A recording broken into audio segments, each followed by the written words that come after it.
Hello, everybody. How are you? I hope you're doing well. I am here. I made it. Didn't think I was going to at one stage, just because life, IRL gets in the way.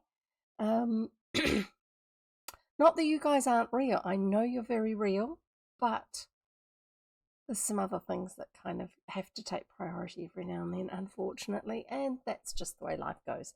Goriki affirms Jev and says they are a ravishing red panda. Thank you very much. I do appreciate the thought. Right, I'm going to get my monitor thingy sitting here to actually be showing me something useful. I'm also going to move my camera back to where I normally have it, so I feel like I'm looking at you even if I glance down at the screen instead of sideways. That's more like it. I think that's about right. We've currently got this, which is one of the background images I used probably for the last Nancy Drew book that I read, which is the only one I've read here. The Mystery of the Old Clock, something like that. I think that's what it was called. Hopeless at this, but it's lots of fun. Oh, that's a good picture, Goriki. Do thank you. I do thank you for that. That's good. I will shove that in the background file somewhere, but not right now. So don't delete it. Goriki sending me a picture. I was just saying to him that it would be really. I feel like I should have a set of backgrounds, a different picture of which each of the Stratemeyer Syndicate series should have its own background that I use. So I don't have to go thinking about, oh, what one am I doing for this story? No. If I'm doing Nancy Drew, I use that background. If I'm doing Hardy Boys, I use this other one, things like that. But I'd like to see if I can get ones that are date appropriate. Why did it do that? My tablet every now and then goes and just shuts things, like Discord or the Discord and Twitch combined side by side that I've got set up. I don't know why it does. It's really strange. Anyway, so yeah, something that is appropriate to the period that that particular series of books started in. Doesn't have to be exact, but also approximately somewhere that's representative of the base area that the stories are originally set in. So with the Hardy Boys, that would be Bayport, which is or is not a real place. Was it Tom Swift? Yes, Tom Swift. Remember last time I was reading one of his books, I said I was quite excited. I discovered that a particular town, and I showed you that background hillside here with a little bit of town in the front of it. It had autumnal trees all over it, things like that. And then I flipped it and used it as the background when I was reading the next book that I was reading, just because it was kind of appropriate, and I didn't actually have the brain space at the time to figure out another one specific to that book. And that one there was because this particular town is theorized as being the place that the Tom Swift books were probably originated as being based in. That was the core of the imaginary town, which I can't remember the name of, that they used in the books. And there was some very, very good logic to it, like the fact that the guy who set records with, was it hot air balloons or something like that, was actually, that town was famous for being his town. And yeah, it makes a lot of sense because a lot of this associated facts to do with the Tom Swift stories are based on news headlines or scientific news headlines of that time. They were reasonably current. They were only slightly future thinking. In this day and age, we know that some of the science was a little bit, but still, that's okay. And hi, Shu, great to have you here. Lovely to see you again. I'm just going to read through the comments there. So apparently I'm a ravishing red panda, according to Goriki, and Shu is a vivacious, no, Shu says that Goriki is a vivacious butterfly. Please don't try eating that because apparently they taste terrible. And Shu says that I am a glorious red panda, a ravishing red panda, a glorious red panda. Ooh, really going the red panda route today. And Goriki says that Shu is a vivacious ray of light. But I'm quicker than a ray of light, quicker than a ray AA. Okay, vivacious is such a strange word to me. It's better than the actual literal meaning of ravishing. Let me tell you that. I think savoury is strange, says Goriki, because savoury is not a word that Goriki is used to using in the context that we use it in New Zealand and in England. That's partly why he thinks that. And he knows that I use the word differently to what he does because of one of my earlier streams, very early streams, where I actually I had a bit of a grumble about one of my teachers, the English teacher of all people. Yeah, Goriki doesn't even use it. Well, if it's a word that you find it weird, it makes a lot more sense to just avoid it. Because the problem with words that you find weird is often you've got to, I'm not saying Goriki specifically, but in general, I know if I find a particular word weird, my brain has held on to the word from a slightly odd angle. And that's probably why it sits wrong, or it just doesn't land, and so it makes sense to not use it. So in New Zealand, you have sweet food and you have savoury food.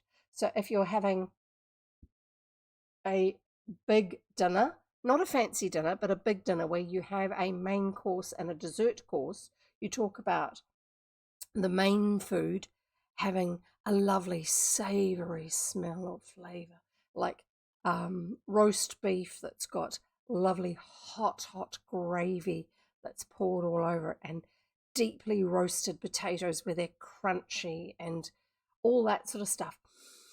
The smell of that's called a savoury smell, as opposed to unsavoury. Okay? Which is where the teacher went off the rails.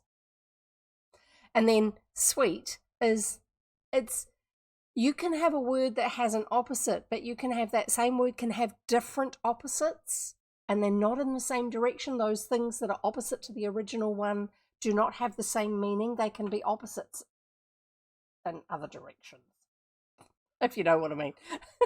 Sorry, my brain is very spatial at the moment. I like savoury. It always makes me think of gravy. Yes, exactly. So English teacher standing up in class talking about this word unsavoury, and used the word savoury. And in sixth form, this is year 12 at school, which is whatever the second to last grade is in the States. She was talking about characters in books and how you have shorthand for certain things, like Stratemeyer Syndicate. If someone is ugly, then they're a bad guy, sort of thing. When you're trying to cater for slightly older ages, you talk about an unsavory character. That means that they are not a good guy in a book. And she was trying to find a way to explain it, and then getting all muddled up with the fact that for Kiwi kids sitting in the classroom listening, when you talk about savoury, because she was talking about unsavoury and savoury, savoury means delicious, it's warm, it's got this, it makes you think of brown gravy and browned vegetables. It seems to be somehow brown and warm, the word in people's minds, because of the smells associated with the sort of foods that they are. So sweet and sour are opposite, but also sweet and savoury are opposite, because you're doing a different sort of opposite. So yeah, I can see why Goriki finds it a weird word. But yeah, that teacher was also the one who asked me to explain what a word meant And I mean, I was one of the quiet kids who didn't rock the boat. I sat reasonably far to the back of the class so she didn't notice me. Um, I didn't do things to get into trouble or draw attention to myself. Super heavily masking back in those days without me realizing it. And she picked on me and decided that she was going to get me to explain what a particular word meant. And then she says, "No, that's wrong. You can sit down now." And then proceeded to use my definition, which I had got very concise, word for word. Yes. All respect for that particular teacher went out the window very rapidly in my mind. So if you're a teacher, do not do that. Acknowledge what somebody says and then work on, if they are wrong, finding a moderating way of approaching. Acknowledging theirs, but then approaching what is correct. But do not say that the child got it wrong and then quote them and say that this is what it means. I think she was having a bad brain day that day. Yes. Anyway, right, there. That rant is out of the way. So, words today, we have the word mansion and we have the word window. And we have a special trick happening with our words today. If both those words are in the same sentence, we all take a sip for every word that's in the sentence, not just those two words. So if there are 17 words in the sentence, we take 17 sips. And I will give you an example. Nancy then looked through the window of the mansion and saw two figures moving across the grounds. Mansion and window are both in that one sentence, and there are 17 words, so that would be 17 sips. So make sure your water bottles are full. If in the next ad break, if you get ads, then go and get yourself an extra water bottle. We might need it. What if we're drinking whiskey? Get some water as well. You're going to need it. Because you might say or do something inappropriate afterwards if you're drinking whiskey at this rate. But good question, though. Very good question. My brain not doing well with some words at the moment, obviously. Right. I think we're ready to actually properly do some stuff. So today we are reading The Hidden Staircase by Carolyn Keene. And I think I said when I read The Mystery of the Old Clock that was probably the first one I read. I know this one, The Hidden Staircase, was one of the very, very early Nancy Drew books that I read. Because after a while I stopped remembering the titles of them just because I'd read a fair few of them. Yes, and you just sort of you'd keep going back into the library hoping that somebody had returned another one of the books so you could read the next one. Oh, the only ones that are here are the ones that I've already read. Flavour today is watermelon something or other. I don't know what. It doesn't taste like the generic candy watermelon flavour.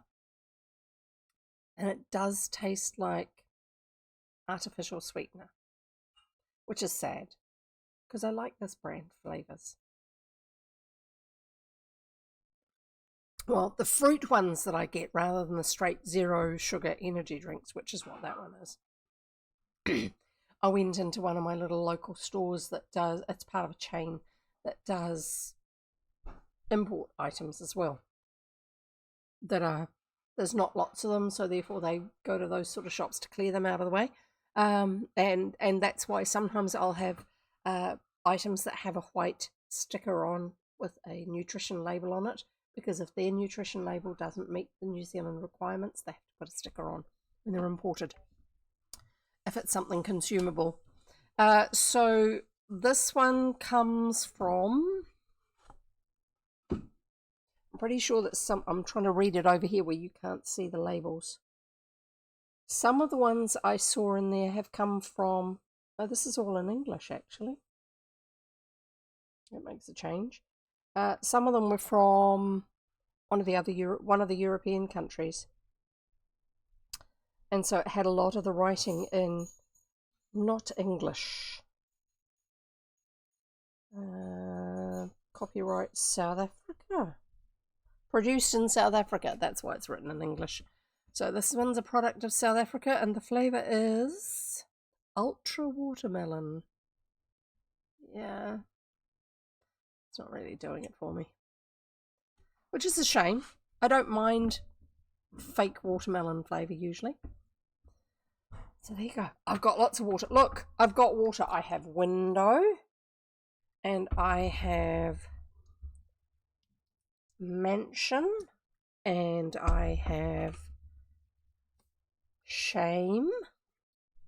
And I have my purple and green water bottle, purple and turquoise water bottle, and I have my turquoise and purple water bottle. There you go.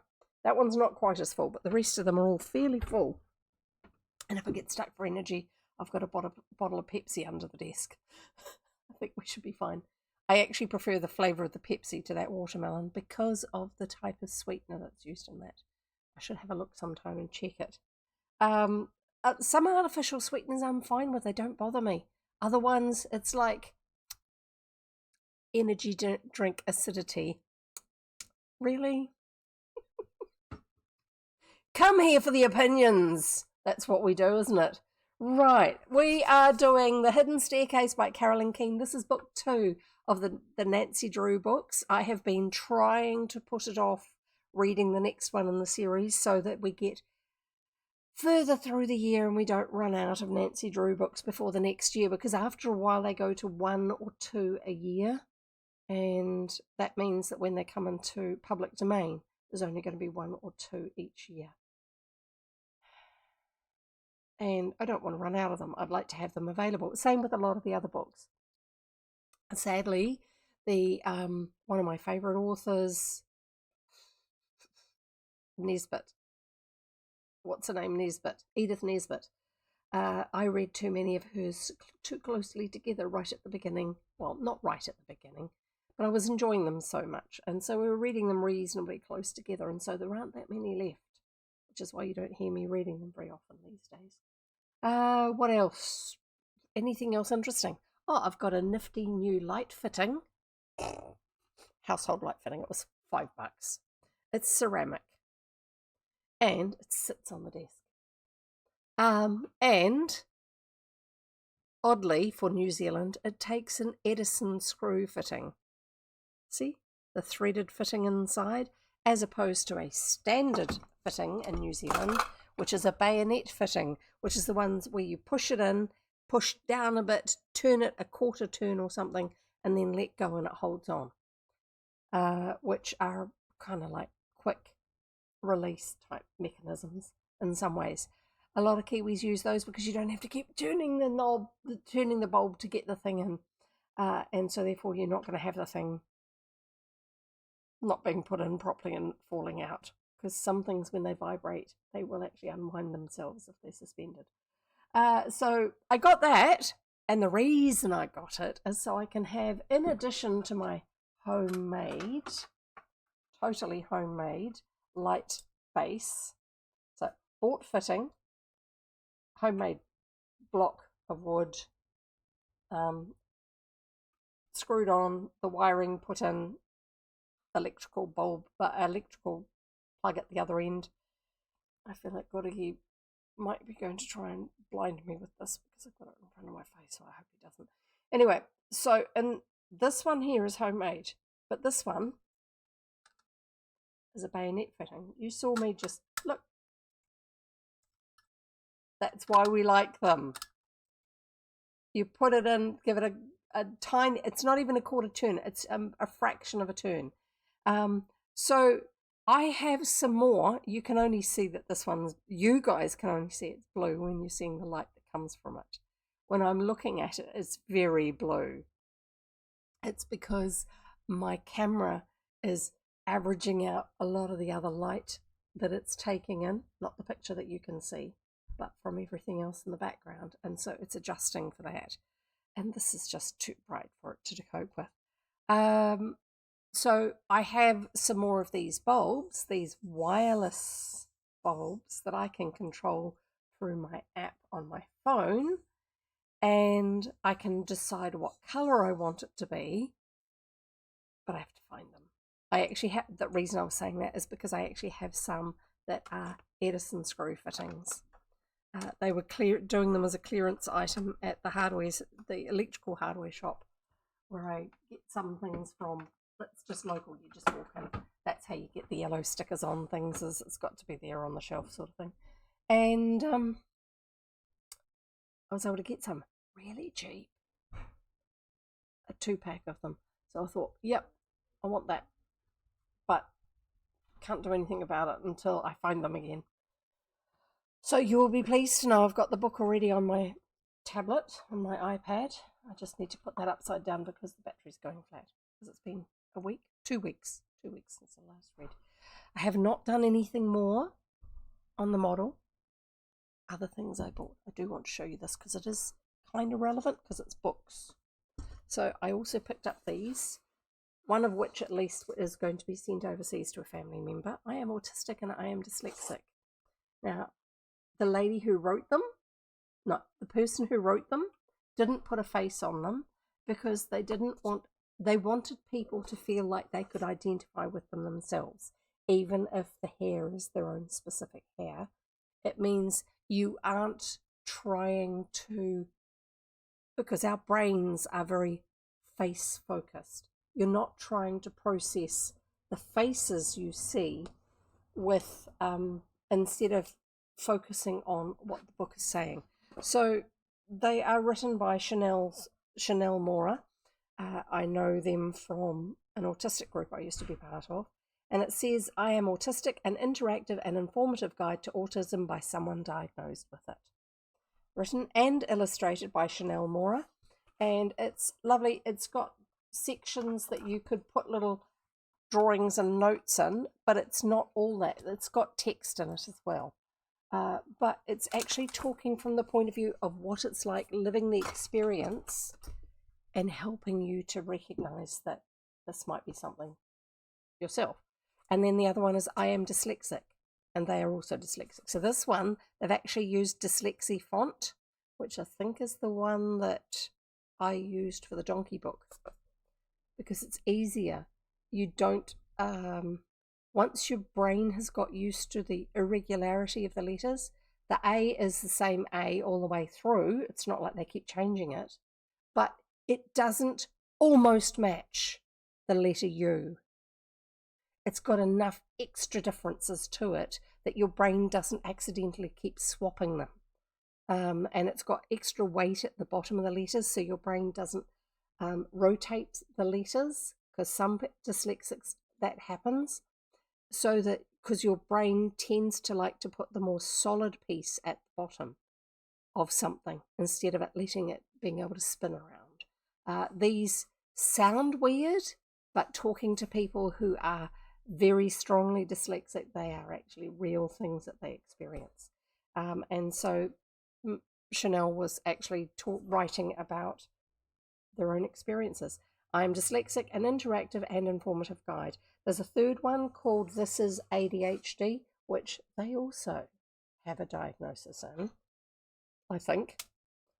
And even though these have sections you can put stuff in yourself, fill in yourself, there are actual workbooks to go with these as well. And I was just checking, they're available on Amazon for anyone who wants to get them.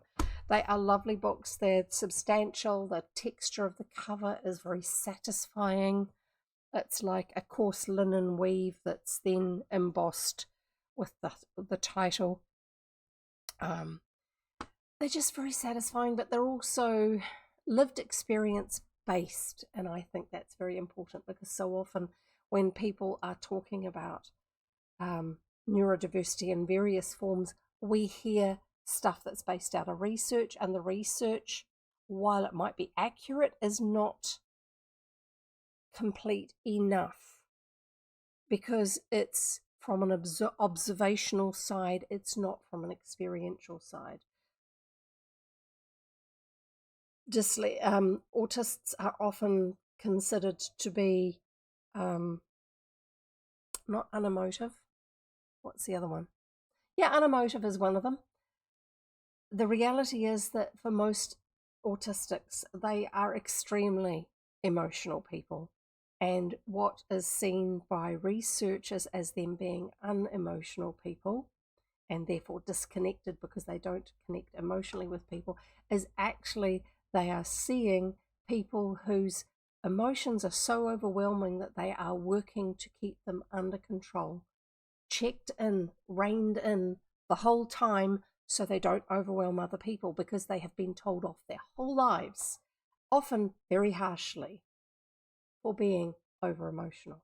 And so therefore, when researchers are researching, what they're seeing is the controlled behavior, what is now referred to as masking. And so the research that says they are unemotional, they are emotionally detached, no, they're not. They are controlling themselves very hard for the purposes of people who don't get them. So just things like that. So when you're talking about neurodiversity with anybody, don't ever say you're not that because you don't have a diagnosis. Often people are, but they don't have a diagnosis. It's like, just because you haven't been to the doctor and got a diagnosis for pneumonia, doesn't mean you haven't got pneumonia when you're at the stage of the coughing, the spluttering, the difficulty breathing, and all this other sort of stuff. You probably have. If it's gone past the stage of being a really bad cold, you may well have pneumonia, but you just haven't got the diagnosis yet. Or maybe you aren't going to get the diagnosis because you may come right before then, or you, like with autism or ADHD and someone like me, maybe you're just at a level of living with it and it's not going to make any differences to what is available to help you in your life. That it's not worth spending tens of thousands of dollars to get a diagnosis when you don't get anything back from that. So some people, it's good to go and get a diagnosis because it validates how they see themselves, instead of second guessing and, oh, maybe I'm this. No, I'm just pretending. I'm just not trying hard enough and all that sort of stuff. So people who are in that state, they gain a lot from getting a diagnosis, but they also lose a lot. And by losing a lot, I mean, instead of carrying on struggling to get by, when you get a diagnosis, your brain suddenly goes, oh, it's real. And there's a whole lot of areas where it used to be holding on by the edges of its fingernails and the skin of its teeth and all that sort of stuff. And now it's just like, ah. And suddenly it appears that you've gone backwards, that all those skills that you've learned, you can't engage with anymore. You can't do those things. It's actually because your brain and your body is saying, at last we are believed. Relief. And they're trying to just get over the stress of it, because most autistics, most ADHDers who are appearing reasonably normal are putting so much effort into it that they're on the edge of burnout the whole time. And so their body and their brain are going, when they get a diagnosis, yay, we can let go of that now, because then we can back off from the burnout sort of thing. So yeah, don't say to somebody, no, you're not, especially if you have met somebody who's autistic, or you have a cousin, or your sister has a child who is ADHD, whatever, and the person you're talking to doesn't appear to be like that. It's not the sort of thing that people aspire to be. So when somebody puts the time into finding out about it, they have put the time into finding out about it. They are talking from their own lived experience. It's not a desirable thing to be. They are not going, oh, I want to feel special, I'm going to say I'm this, when they're not. And no, we're not all a little bit autistic. It's like phones that run on the, like an iPhone cannot run using Android. They are different systems. A PC and a Mac do not speak the same language. They function differently. It's not exactly the same, but there's a lot of parallels there. Anyway, so let's leave all that alone. Let's read some Nancy Drew and see where we go. And I have no idea why I was talking about all of that. Oh, the books. I was going to tell you that I had those books. Yeah, so lovely person and writing from their own experience, and has just been going, the last few years, has just been going through a really major cancer process. Really disheartening for them. Anyway, we're going to read. And it's up to, yay, 52%. And I'm looking over my glasses. I did find some pictures. I did save them. I have not got them set up. Please remind me next time to show them to you when we get to those pictures. I'll show you this much. We have the cover picture, which is the one that you have up there too. So I love this one because it shows her in the era that the book was originally written in, rather than most of the ones that you see these days, even if they're the older books, are actually with the newer edition, which is the one where the original Stratemeyer Syndicate dude's daughter decided to edit them originally for that's inappropriate content, and then actually just rewrote the life out of them for a lot of them, instead of just moderating the language a bit, which is what she should have done. Right. Oh, come on, turn the page. Why are you not doing anything? It's frozen. Let's try again. Open it. Turn the page.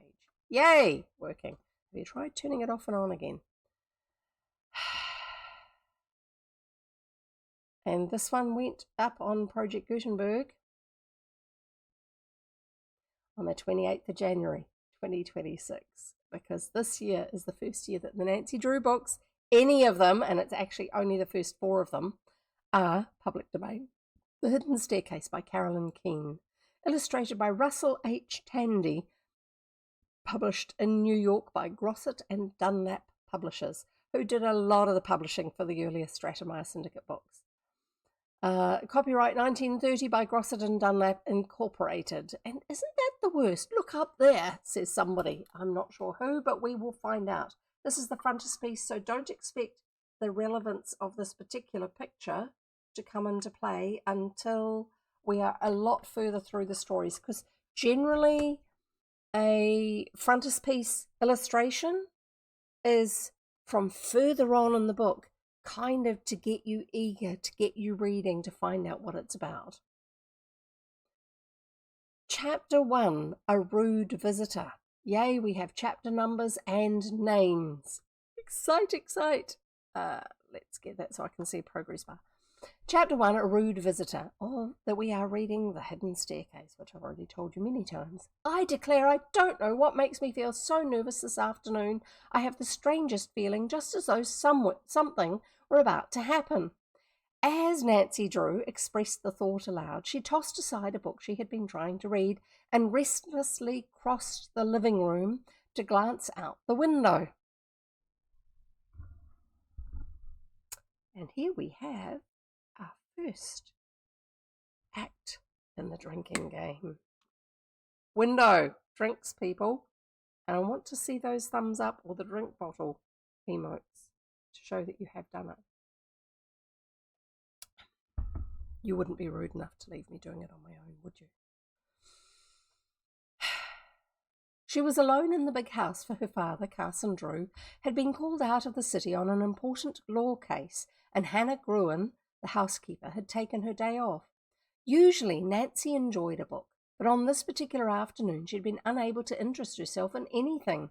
For no apparent reason she felt nervous and uneasy.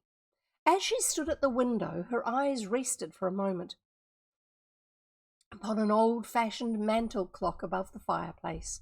The timepiece aroused pleasant memories, for it had been given to her as a reward for her service in solving a baffling mystery. Nancy smiled. I know what's the matter with me, she told herself. I'm aching for another adventure. That's all the good it will do me, too. With a sigh of resignation, she again settled herself in a comfortable chair and took up her book, She had scarcely read a page when her attention was attracted by the sound of a heavy step on the front veranda. The doorbell rang sharply. There was an electric something about the ring which was arresting, startling. Before Nancy could get up from the chair, the bell rang a second time. So someone's impatient. She dropped her book and hurried to the door. Opening it, she stood face to face with a man she had never seen before. He was unusually tall and thin, with spindling legs, which gave him the appearance of a towering scarecrow. The illusion was heightened by his clothing, which was ill-fitting and several seasons out of style. Yeah, because Nancy does a little bit of wanting to make sure her clothes are quite nice, doesn't she? We had talks about her going and buying clothes or commissioning some to be made for her in the previous book. So, yeah. I'm just checking to see who's actually hiding, who's here at the moment, because I was going to show somebody something, but they're not here at the moment, so that's okay. I'll carry on.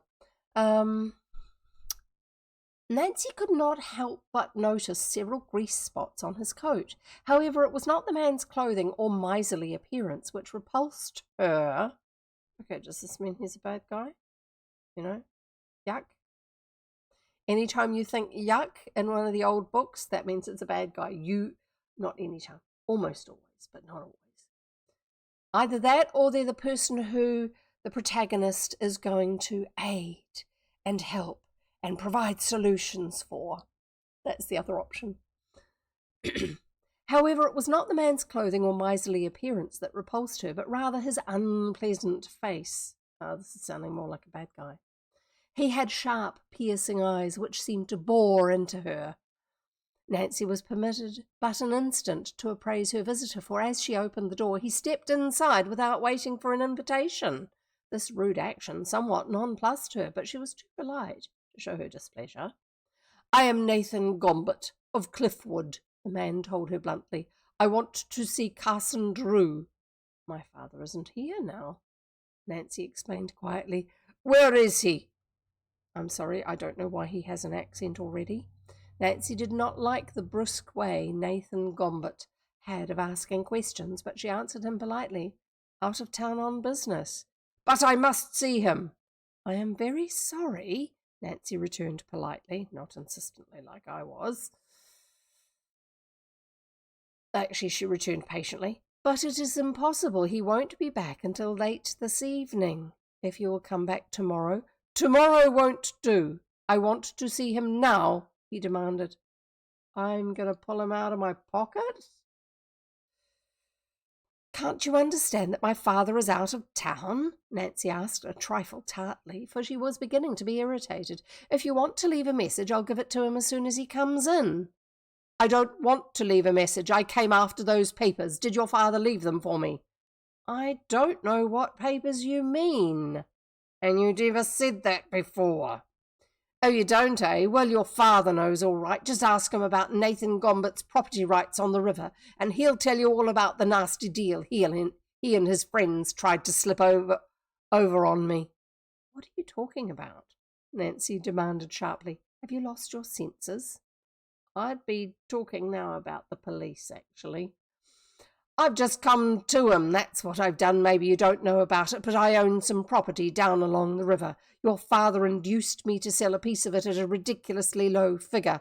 The land is worth several times what he paid me for it. I'm not going to let anyone put over a raw deal like that. I want the deed back or my price, and Carson Drew is going to give it to me, too." "I have to have it right now. I can't wait." "Why can't you wait?" "You don't know what you're saying," Nancy said icily. "My father wouldn't cheat anyone out of a cent." "Oh, no?" Nathan exclaimed sarcastically. "I suppose he's in business for his health." "Well, he's not in business of taking what doesn't belong to him, that's certain," said Nancy hotly.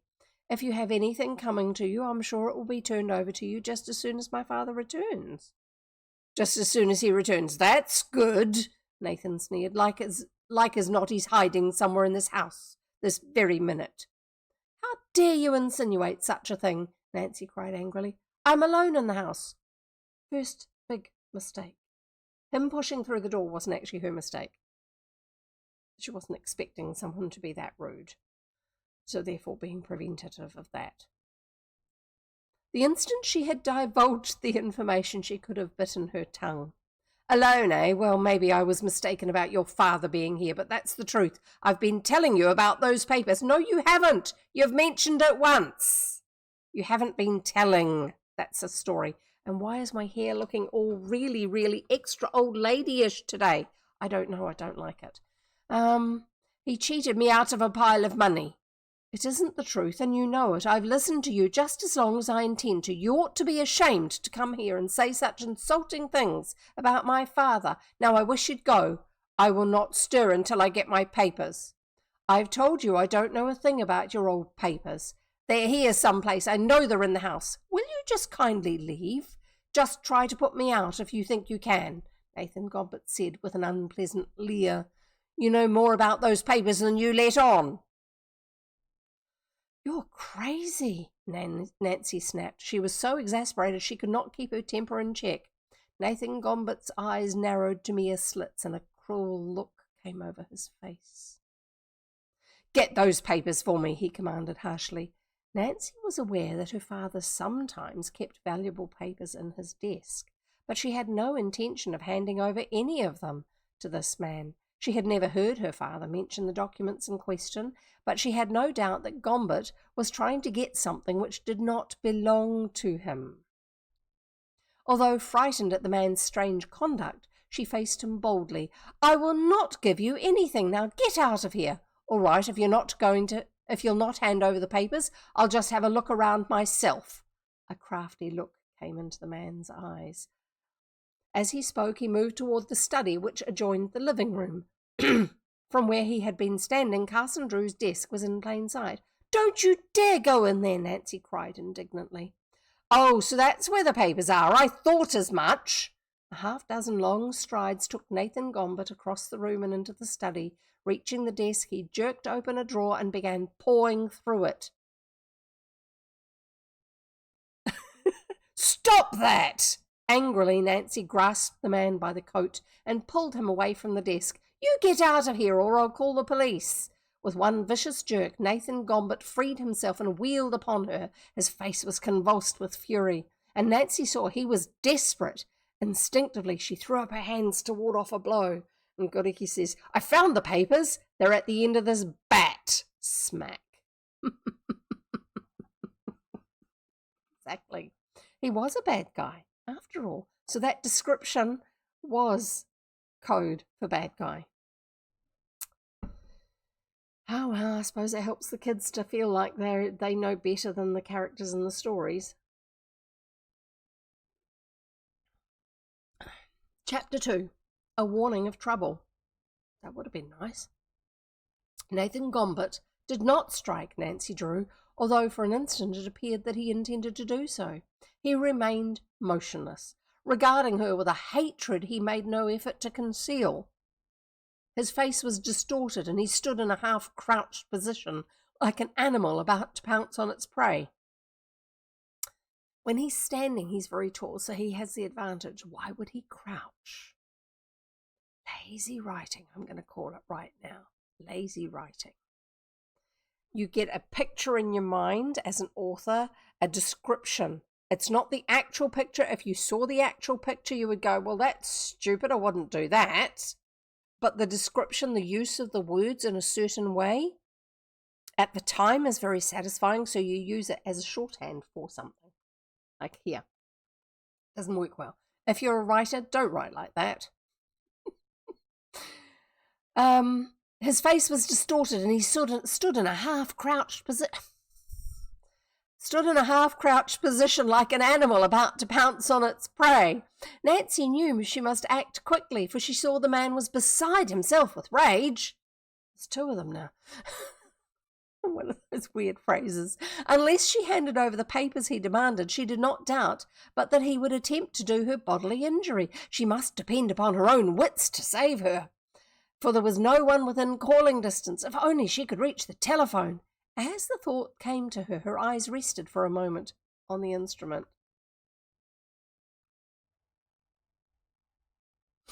Okay, Nancy, I'm getting out the wall for you. You shouldn't require it. Got the wall for banging my head against it. It's going to sit there until I need it. She's meant to be smart. As the thought came to her, her eyes rested for a moment on the instrument. Nancy got dumber since the previous book. Yeah. Nathan Gombert saw the look and understood that she intended to carry out her threat to telephone the authorities. His lips parted in an ugly snarl. More and more this description making him sound like a wild animal. Call the police, will you? Oh, no, my little lady, you won't do that. He made a vicious lunge for her, but she was too quick for him. As he reached out to grab her, she stepped to one side and, neatly eluding his claw-like hands, more animal references, placed the table between them. She caught up the telephone receiver. Gombert saw that Nancy Drew was not to be bluffed, and instantly a change came over him. Look of anger on his face changed to one of genuine fear. Well, maybe she should have reached the phone the first time. Don't telephone, he begged almost childishly. I'll go! Nancy hesitated, undecided in her course. She had no wish to start a scandal in River Heights by calling the attention of the police to the threats the man had made, for she realized that the resulting publicity might not do her father any good. I would not be thinking about my father's publicity at the moment when you have a stranger who is threatening you in your house. No. That's not the first thought that comes to mind. Yet she wondered if she could trust the man to keep his word. All right then, go, she said curtly, without relinquishing her hold on the telephone. I'll give you 20 seconds to get out of here. If I see you hanging around the house, I'll call the police. Hastily, Nathan Gombert picked up his hat and, with a last glance toward Carson Drew's desk, turned to leave. Nancy followed him from the study, watching him closely lest he try to work a trick upon her. In the doorway the man paused and looked back. I'll have my rights before I get through, he muttered. Your father ain't seen the last of this, not by a jugful. Slamming the door behind him, he tramped across the porch and was gone. From the living room window, Nancy watched him until he disappeared beyond the corner. I almost wish... living room window. We've got window again. Oh, by the way, I was going to show you these markings on the side here. This one, and this one were from the last ones that we did. We had the 6th of April, the 8th of April, and the 10th of April. So the 10th of April was a very busy day on whichever one this bottle was before. I was going to show you before and I forgot. Let's see. Entering, not breaking, since Nancy opened the door. Illegal search and possibly seizure. Assault, threats, and slander of Mr. Drew. Yeah, there's lots going on at the moment. Definitely the threats thing. Ongoing threats. Repeated threats. I'll take the papers off this one too. Papers. Oh, this was the big one. So this one was the 6th, was way down here, and then we had the 8th, and then we had the 10th. So the other one made up for it towards the end. She watched him until he disappeared beyond the corner. I almost wish I'd called the police, she thought. And what happened to the lady at the telephone exchange who heard the phone being picked up and so therefore is waiting to hear what phone number she wants to be connected to? Yeah, they used party lines in those days because there wasn't anything else, as far as I know. We did not have automatic telephone exchanges back in the 30s. Usually, it's a town. It's not a huge city. Usually your people who work at the exchange have a little bit of a tendency to want to know what's going on, especially if the caller, the person who picked up the phone, doesn't actually start telling you, the exchange operator, who they want the call to go through to. They start listening. Ooh, what's going on? If they got an argument going, did Sally knock the phone off the hook? Ooh, Oh, I heard him call her that. Oh, Junie, did you know that they're up to it again? They're arguing again over at number 573 Street. Yeah, them. You know, it's human nature. That's how it works. Most small towns have gossips in the telephone exchange. Seriously. There are a lot of good ones who just keep it mum, but there are also ones in that set who wildly gossip, and then there are other ones who judiciously gossip. Just share little things with people that actually are not going to spread it further. Usually somebody who's also in the same sort of business. Right. That's the first thing that's really surprising me about this, is that there's nothing from the telephone exchange where they're trying to find out what's going on. Is she okay? Did the guy actually really leave? I almost wish I'd called the police, she thought. The idea of saying the things he did about Dad. He thought he could scare me into giving him those papers. The encounter had disturbed her considerably, for she realised that in Nathan Gombert her father could have a troublesome enemy. She was convinced that the man was without scruples. Unquestionably, his accusations were entirely false, but if he spread his story about River Heights, undiscerning persons might accept it as fact. As former district attorney at River Heights, a city in the Middle West... What does that mean? It's not a Midwestern city, because generally Stratemeyer Syndicate doesn't write that far west as their base for where any of the characters live. Maybe it is, I don't know. The Middle West. What is the Middle West? It's not what I've thought of as the Midwest, which is not west at all, except that it's west of the East Coast. But everything's west of the East Coast because the East Coast is east. Logic. You know. Maybe try it out sometime. Middle West. River Heights, a city in the Middle West. Carson Drew had built up an enviable reputation for himself, but the character of his work was such that he had made enemies as well as staunch friends. Yeah, if you don't want enemies, don't become a lawyer. Those whom he had antagonized were ever on the lookout. Hi, Void Android, great to have you here. An opportunity... Oh, I forgot what I was saying. He had antagonized... Those whom he had antagonized were ever on the lookout for an opportunity to undermine the reputation he had made for himself. So far, Carson Drew had more than held his own against unscrupulous persons, for he was known as a fighter. I'm going to defend myself. I think a lot of the language used in these books made sense to the kids at the time, but it's just right over the top of my head these days. And I know a lot of old books, so yeah. Nancy was Carson Drew's only child, but though she had been indulged, she had never been spoiled. She was an unusually pretty girl, fair of skin, with friendly blue eyes and golden curly hair. There you go, the epitome of a Stratemeyer Syndicate good person.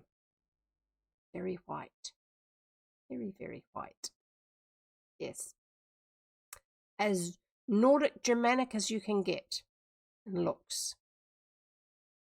What does that say? And no, I'm not trying to be rude. I'm just trying to help people to recognize prejudices that used to be held that we don't necessarily hold these days quite as unquestioningly as we used to. Some people do, because people are people, and some people are always going to hold on to certain prejudices. But overall, I feel like there's a bigger chunk of society now doesn't hold on to those sort of prejudices as much. But we do see repeatedly in these older children's books, especially the ones coming out of Stratemeyer Syndicate, I don't know if it's just the time or if it's the place as well. Okay, it may be to do with the region that they were from, that they were being written in. The writers were all from a certain sort of few states or whatever like that. But there seems to be this ongoing thing. If someone's described as dark or swarthy or dark hair, except for the Hardy Boys, one's fair and one's darker. Not so much the skin, but the hair, okay? I think that was just so you could tell them apart. It could have just been one boy, because there is no voice between the two of them. There's no difference of voice between the two of them. Quite the goody two-shoes, because she's a pure white pretty girl. Yes, exactly. It used to really frustrate me because a lot of the books I had available to me when I was growing up, the American ones, were this era. Because they were at school. They were in the school libraries because they'd been around for a while. And also ones that were still around. The English ones, a little bit less of this because the stories were a lot more diverse. I don't mean modern concept of diversity. I mean that the stories had completely different settings to each other, completely different class levels to each other. There was so much more variety even within one author's writing style in the books that came from the English background that I grew up with. Whereas the ones that these ones are all coming from one central core, and that is Edward Stratemeyer. The early books of all of these early series, he plotted them. He wrote the book Bible, the series Bible for each of them, and often he would write the first book or a rough draft of the first book to get the author started on them. And I wonder how much of it is his own personal view. But as a kid, when you are 8, 10 years old and you're reading a book that you know is going to be exciting because you've read other ones by it, each time you start a book, when you're reading at that slower pace and you're getting into the mood of it, you're slapped in the face by the hero of the story being described as someone who is the opposite to you. Oh, so you reckon that I'm a bad guy because I have dark brown hair and my eyes are not blue and I'm not pretty. Thank you very much, author. That really did a lot for my confidence. And there was a lot of that went on. And as a child, you don't know that it is supposedly done in innocence. You just know that you are never depicted as a heroine in any of those stories because you're the wrong color. Because you have the wrong color eyes, the wrong color hair, you're not tall enough, you're not pretty enough. You're the sort of person who is never ever going to star in a story like that. And kids, when they read, want to see themselves in the book as the good guy, as the hero, as the heroine. They want to feel involved in the story to go with it. Now, as you get into the story starts to pick up pace, gets exciting, and we get less of the descriptions of what somebody looks like when it's the main characters. And even further on in the series, you get a little bit less of that sometimes. Well, there's still usually a chapter that does a little bit of this is who the person is. And so therefore you kind of brush it off a little, but it's still underneath it. It's still underlying. And it's a bit hard on young readers when they're the last one picked for the baseball team, effectively, when it comes to characters in a book. The teacher says, oh, well, neither of you have picked them. That team has got one less than the other, so therefore you're going in that team because the team leader kid didn't want to pick you because you're the stupid kid who doesn't look perfect and can't catch a ball. That sort of stuff. And yes, I'm talking from personal experience, but I'm also knowing that that's the common experience for a lot of kids. And kids grow into adults, and we take these things that happen to us, even if they're in our own imagination, into our adulthood with us. And it's something that we either work to overcome or it colours the way we see things. That's why I talk about it. Anyway, so being aware of that, let's just think it's ridiculous and drink of the shame bottle because I think it deserves it. Here we go. For all of the heroines can only be blonde and blue-eyed books. That's probably the best way to put it. It's not that heroines can't be blonde, it's that the heroines are always blonde. Era. Right, let's carry on. Where do we get to? Her friends declared that she was as clever as she was attractive. Oh dear, there's more of that.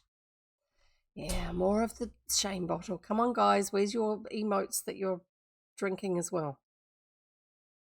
I was saying, Voidy, that you need to make sure you've got plenty of water available, because one of the extras we're doing today is if we have the 2 keywords in one sentence, we take a sip of water for every word that is in that sentence, not just the keywords. So if we have a sentence that has mansion and window in it, and there are 17 words in the sentence, we are taking 17 sips. Okay? It's like getting a double on dice. You get another roll or something like that. You're already getting more than everybody else because you got 12, but now you get to throw again because you got a double 6 or whatever. It's one of those things. So go and grab some more water. And Shu is drinking whiskey. I don't know if she's drunk yet. I'm just saying. I'm just joking about stuff we were joking about before.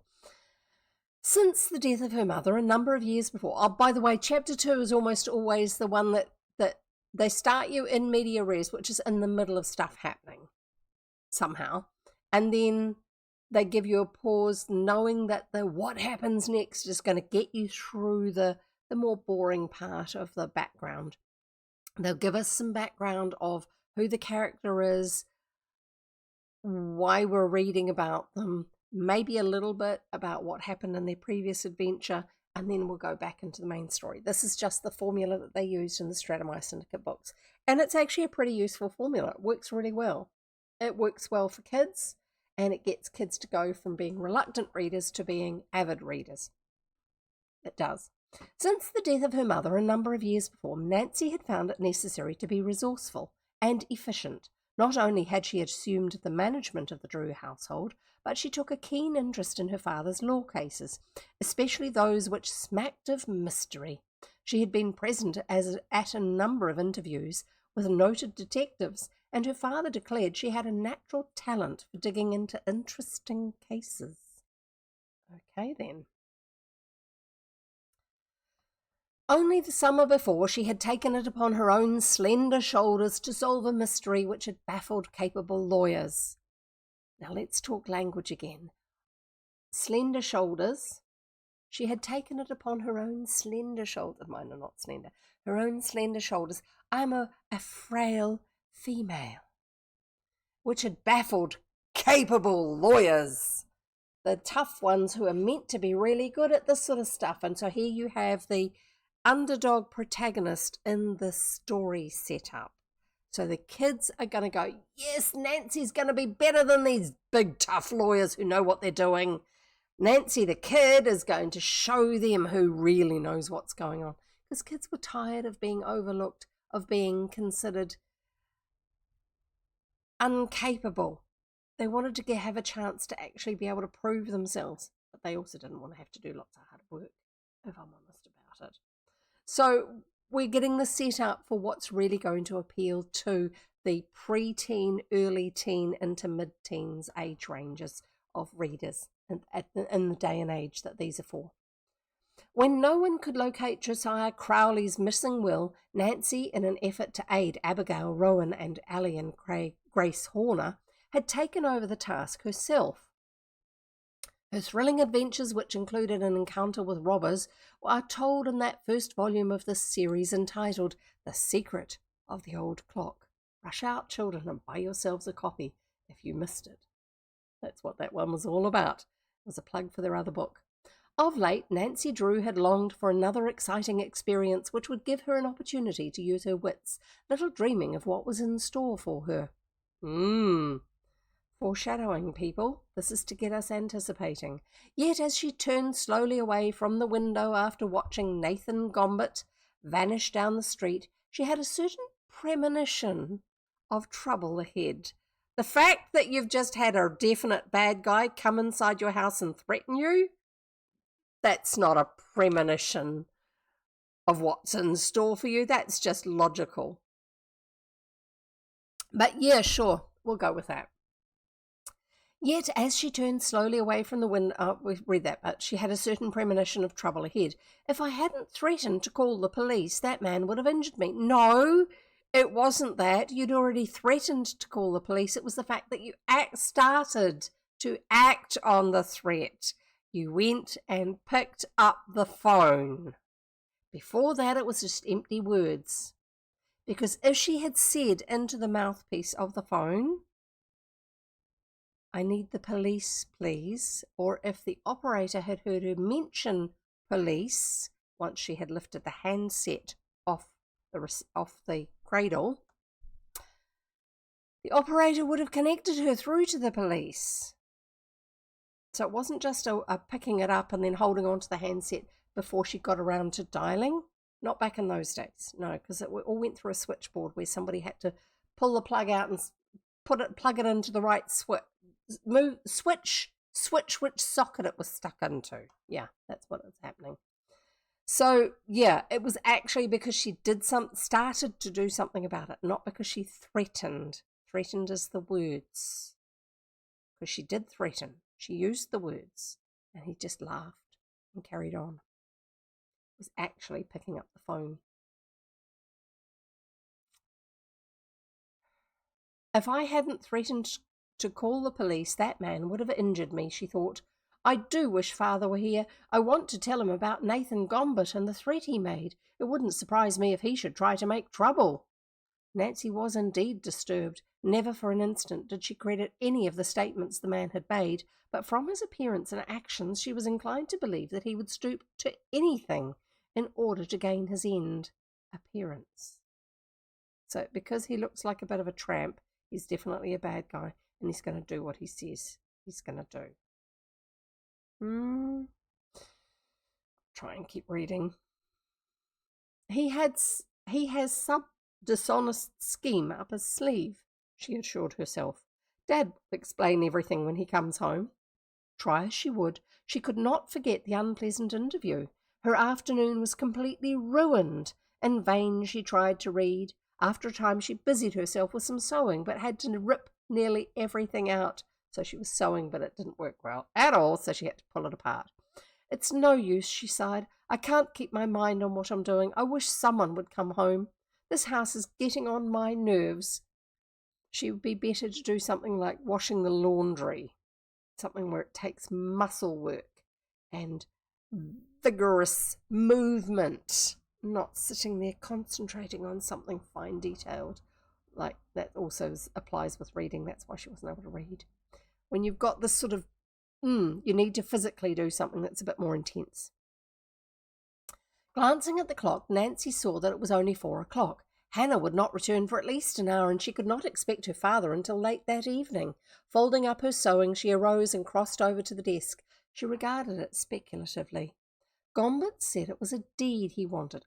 I would be checking that the doors are all locked, the windows are also all latched, and the curtains are closed so you haven't got someone spying on you before you do anything, miss. Gombert said it was a deed he wanted, she told herself. If it's actually here, I think I'd better find it and put it in the safe. So they have one, they just don't use it.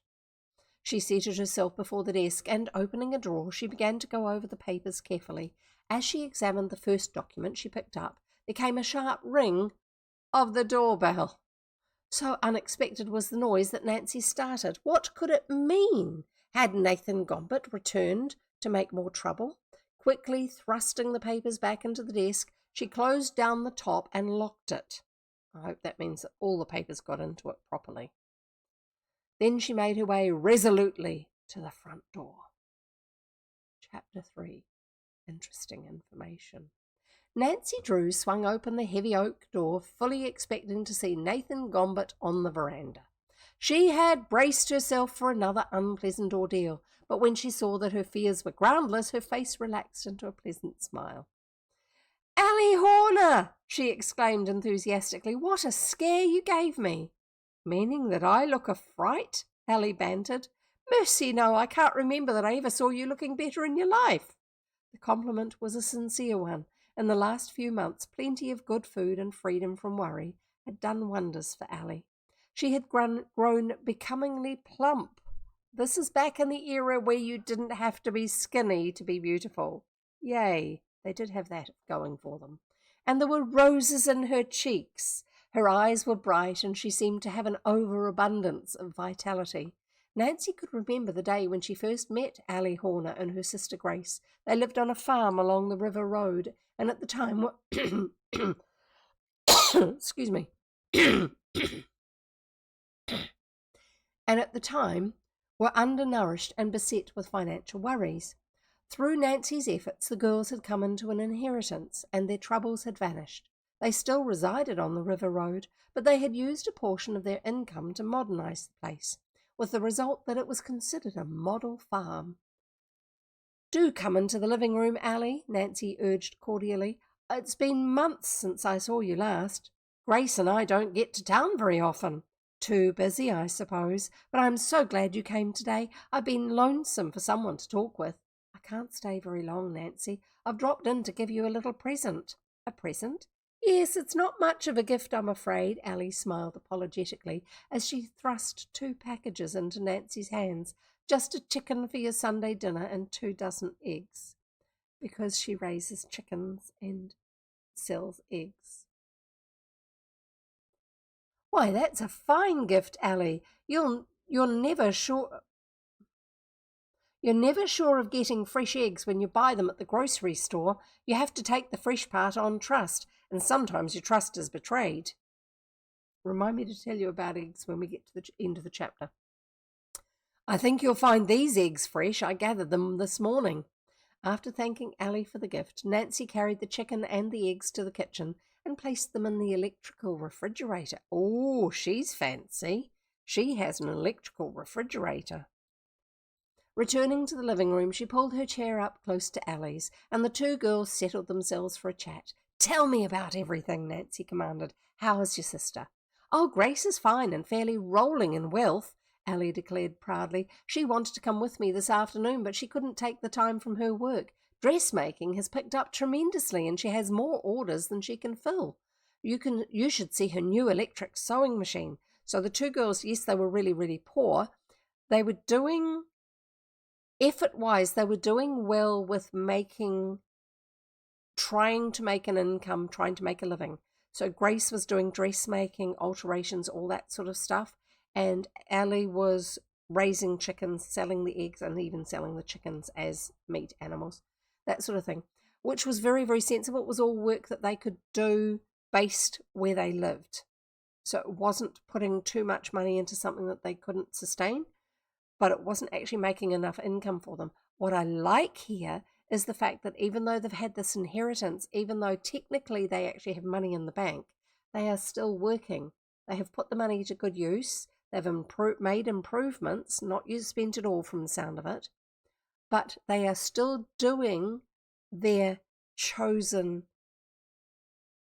not careers, their chosen work paths where they are working to support themselves and grow things further effectively, instead of going, "Oh, I've got some money, I can sit back now and just wait for everything to roll in." No, they're actually being sensible with it. "I suppose you've made a great many changes since I last visited your place." "Oh, yes. We get a big kick out of landscaping everything. We've even gone in for some grand names. We call our place the Chicken Ranch now. I've had wonderful luck with my leghorns, and I intend to double my flock next year." As Allie spoke, her eyes came to rest upon the old-fashioned mantel clock. "Every time I see that old clock, I think of how much you did for all of us," she said quietly to Nancy. "I wish you would permit Grace and me to give you a more suitable reward." "But the clock is all I want. Really it is," Nancy protested. "You're the strangest girl I ever knew," Allie sighed. "Oh, well, I know it won't do any good to urge you, so I'll drop the matter. Tell me about yourself." "There's nothing to tell." "Then you're not involved in any more mysteries?" "Not so far as I know," Nancy laughed. Then the smile faded from her face, and she regarded Allie seriously. "Still, an odd thing did happen this afternoon, just a few minutes before you arrived." "Tell me about it." "Well, a strange man came to the door and asked to see my father. When I told him Dad was out of town on important business, he didn't believe me. He ranted a lot about his property rights on the river, whatever that may mean. He claimed that he had been cheated out of some money. If I hadn't threatened to call the police, he would have gone through everything in Dad's desk. You have no idea who the man was? I never saw him before, but he gave his name as Nathan Gombert.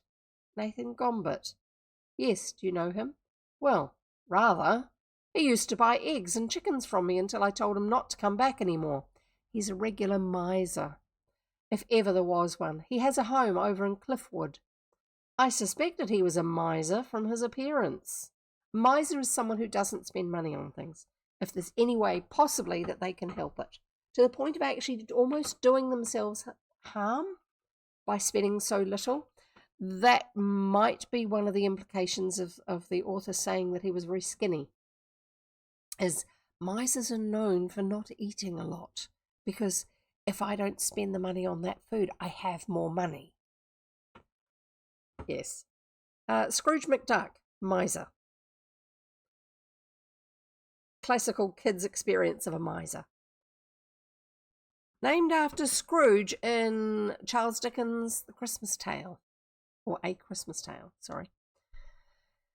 Where do we get to? Which we read Codex readers, the Codex team. We read it one Christmas.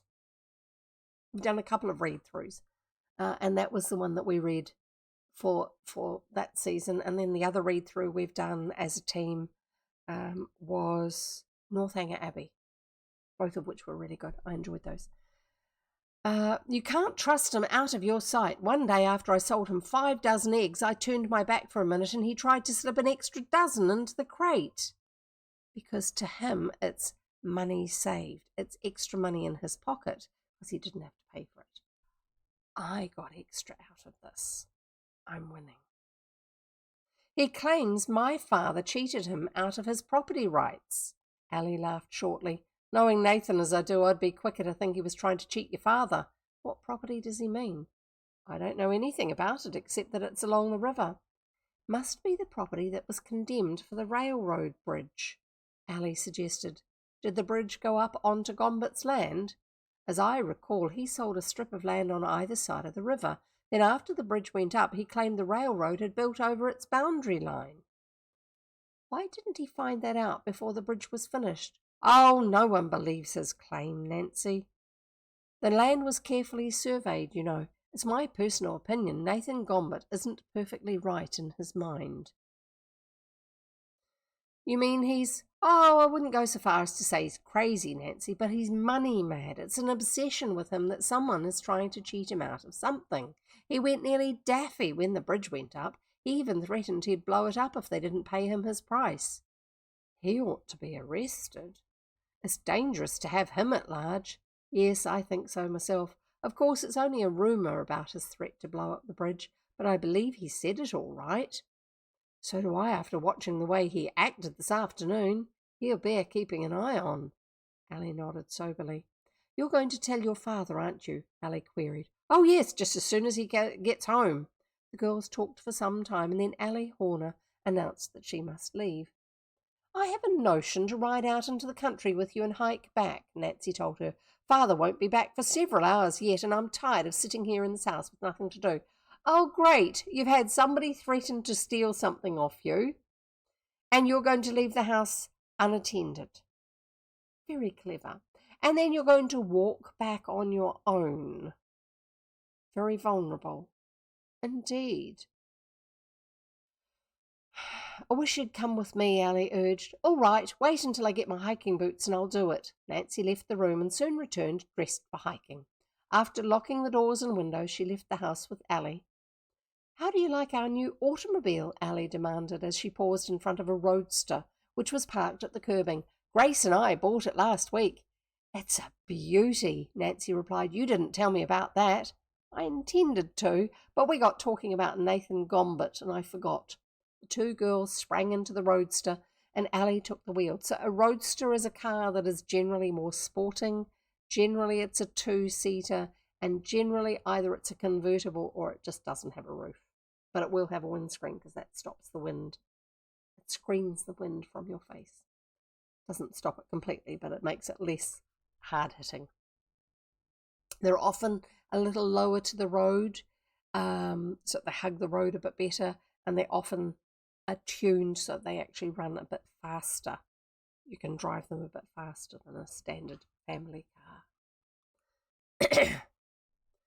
She drove rather slowly, for as yet she was not perfectly familiar with the various controls. When they came to the Muskoka River, Nancy thanked Allie for the ride and expressed the intention of hiking back. I need to write down words, don't I? Oh, and we had windows because she locked the windows. Find the right piece of paper.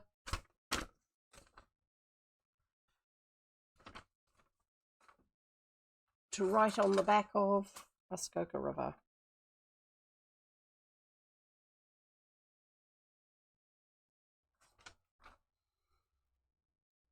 So we need to have a drink, for she had locked the windows. And then we shall carry on. When they came to the Muskoka River, Nancy thanked Allie for the ride and expressed the intention of hiking back. If I walk right along, I'll get home before dark, she assured Allie. As she stepped from the roadster, Nancy Drew watched Allie out of sight and then struck off at a brisk pace along the river. A walk will do me good, she told herself. It may help me get rid of my nervousness. Although the day was warm, there was a cool breeze blowing along the river, and Nancy found the air invigorating. She swung blithely along, pausing occasionally to skip a tiny stone out into the water or to watch a school of minnows in the shallows near the shore. And she's going to get back before dark, is she? After a time, the path led through thick bushes and tall trees.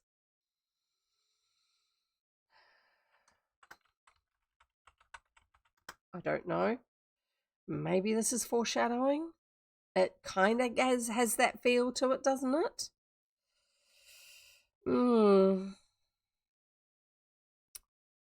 When she emerged into the clearing again, she saw less than 300 yards ahead of her a gigantic arc of iron and steel that stretched across the Muskoka River, which means she's very close to Mr. Gombert's land. It was the first time Nancy had ever seen the new railroad bridge at close range, and she gave a cry of interest. Hurrying on, she climbed over a fence which marked the boundary of the railroad right-of-way and came to the tracks. There she paused and surveyed the bridge with awe. Must have cost a mint of money, she thought. As she was considering the remarkable engineering feat which the bridge represented, a shrill locomotive whistle caused her to wheel about. The block signal was down, and she knew a train was approaching from the west. She moved hastily to a safe distance from the tracks. With a fascination which was tinged with horror, she watched a long, heavy, eastbound flyer as it roared around the bend and like a mighty monster charged down upon the railroad bridge. What if Nathan Gombert dared to carry out his threat? She asked herself with a shudder. What was this chapter called? I can't remember. Let's have a quick look. I'm a bit worried about what it's called now. Interesting information. A second call. I think it's interesting information. I think we're still in chapter 3. Even after the flyer had clattered safely across the bridge and had vanished in a cloud of smoke, Nancy could not shake off the uneasy feeling which had taken possession of her. Now that she had viewed the bridge, she had a graphic picture in her mind of the damage Gombert could accomplish if he was so inclined. As she turned away and walked slowly on toward her home, she lost herself in sober reflection. Nathan Gombert is a dangerous man, that's certain, she told herself. If only there was some way to put him behind prison bars before he harms anyone. Chapter 4. A Second Call. It was nearly 6 o'clock when Nancy Drew reached home after her long tramp. She ate dinner, then waited impatiently for the arrival of her father on the evening train. At last, she heard his step on the veranda and ran to meet him. "Well, Nancy, how did you make out while I was gone?" Carson Drew asked as he dropped his briefcase on the table. "Everything go all right?"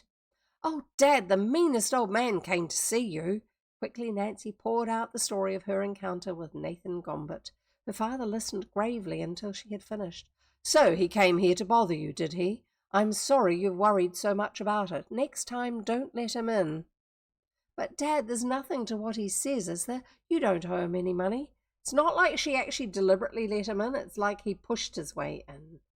Because, when the doorbell rings, people go to the door and open it a little bit to find out who's there. "You don't owe him any money." "Not a cent, Nancy." "That's what I thought, but why did he make such a fuss?" "Because he's a natural troublemaker, I guess. You see, some time ago, Gombert's land was condemned for the railroad right-of-way. I was on the Land Commission and I saw to it that Gombert was well paid. He seemed satisfied with the deal which was made, but after the bridge went up he began to pester the Commission for more money, claimed that the bridge had damaged the rest of his property, and I don't know what all. I didn't pay much attention to his claims because they were ridiculous. He's only a sorehead. He's been making some ugly threats, Dad. He says it's said he talks about blowing up the bridge." "A man in his right mind wouldn't go around telling things like that," Mr. Drew said with a troubled frown. "I think I'd better keep an eye on him." "You'll be careful, won't you, Dad?" asked Nancy. "I'm sure he means to do you harm." "Yes, I'll be cautious," Carson Drew promised smilingly, "but I'm not afraid of Nathan Gombert. I know how to handle him. What worries me is the way he came here bothering you. If he should ever try to harm you—" "Oh, I'll probably never see him again," said Nancy lightly. I'm guessing that's a "yeah, right" moment in this story. "At least I hope he never shall." As she spoke, her eyes turned toward the window, and what she saw caused them to dilate in horror.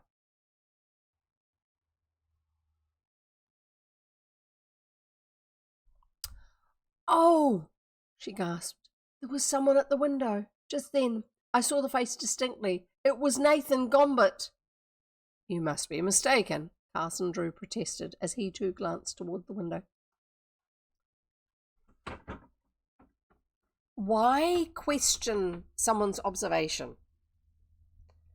She's already proved that she's very observant. She's already proved that she's responsible. Otherwise, his father would not have her running the household. He's very proud of her. And yet, she sees someone at the window and says that she has seen them. And he says, "Oh, no. You must be mistaken." If he's thinking that's to calm her down, he is sorely mistaken. "No, I'm sure of it, Dad. There is someone on the porch now."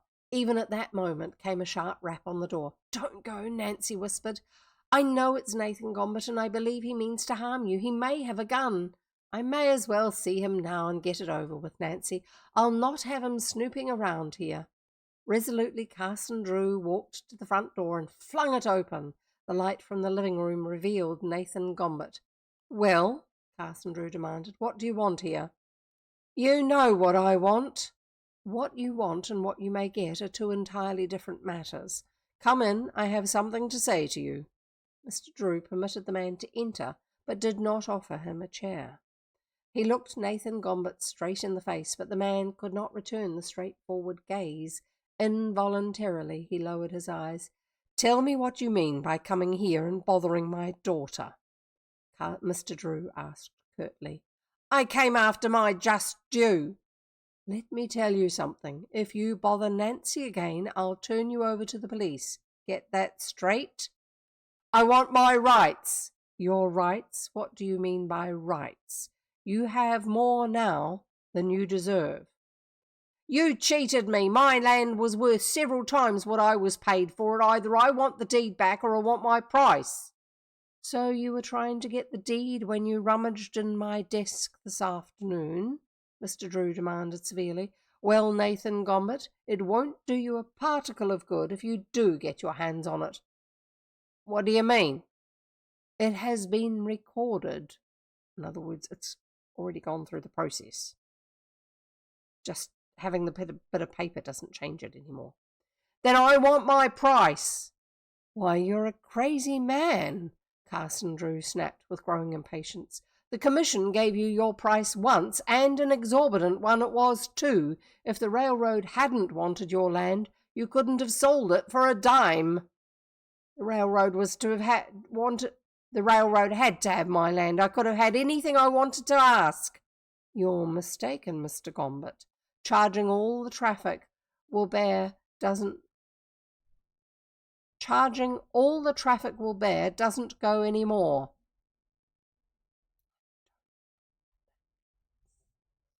Anyway, the bridge could have gone across the river at a point south of your land without costing the railroad a cent more money. You were lucky that they bought your property at any price. The bridge damaged the rest of my land. Damaged it? Carson Drew smiled. In what way? Well, Nathan Gombert began to stammer. Then he thought of something. The trains scare my horses. How many horses have you? Why, one. Oh, you have one horses. Mr. Drew smiled broadly, and Nancy could not hold back a giggle. Don't you dare ridicule me, Gombert snorted. I am not ridiculing you, Mr. Gombert. I am merely trying to bring you to reason. If I recall correctly, your horse is an old nag that couldn't even bat an eye at a train. At all events, your fight is with the railroad, and not with me. Excuse me.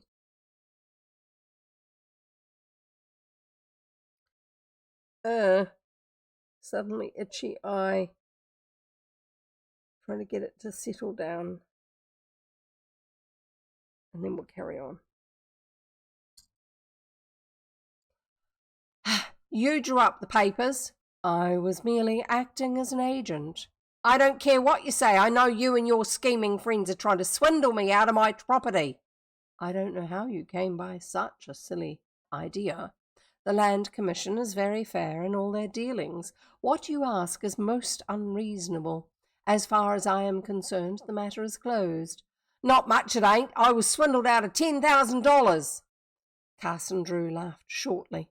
It is useless for us to talk further, I see. I am convinced you are trying to work a graft, but you've come to the wrong place this time. If you don't give me my money, I'll... None of your threats, Mr. Drew cut him off sharply. Now get out of here. Give me my money. Not a cent. That's final? Absolutely. Nathan Gombert faced Carson Drew with clenched fists, and his features were distorted by rage. Nancy, who stood a short distance away, was fearful lest he attack her father, but Mr. Drew showed no signs of flinching, and Gombert was not overburdened with courage. Not overburdened with courage, what a saying. He preferred to obtain his ends by underhand methods. He turned abruptly toward the door, but before he reached it, he wheeled upon Carson Drew again. Nancy thought that he looked like a wild animal making its last stand. Take warning, Carson Drew, he muttered. There's something moving in front of my eye. Sorry. Just checking that it's not a bit of hair. Or something that's attached to my glasses. No, it's gone. Take warning, Carson Drew, he muttered. If I don't get my money, I'll do something desperate. With that, he slammed the door and vanished into the night.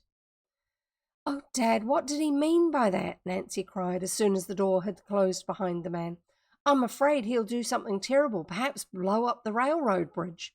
I don't believe he'll dare attempt that, Nancy. Nathan Gombert isn't a very courageous man. Then he'll try something underhanded. I know he will. You may be right about that, Nancy. He's obsessed with an idea and there's no talking him out of it. An idea? I'd call it a mania. Perhaps that's a better word to describe his state of mind. I'm afraid he'll try to harm you, Dad. I'm not afraid of him, Nancy. I know you're not, but he's a tricky sort of enemy to have. Promise me you'll be careful, won't you? I promise, Nancy. Now, don't worry about it any more. Nothing will come of the threat, I am sure. Mr. Drew picked up the evening paper and began to read as unconcernedly as though nothing had happened. Nancy found it impossible to follow her father's example. She was dreadfully worried, for she was afraid her father did not consider Nathan Gombert seriously. Oh, how she did hope he would be cautious. And that's the last page of that chapter. Oh, how's it going? Chapter 5, Strange Happenings. And I'm going to have a drink, not a drink of water.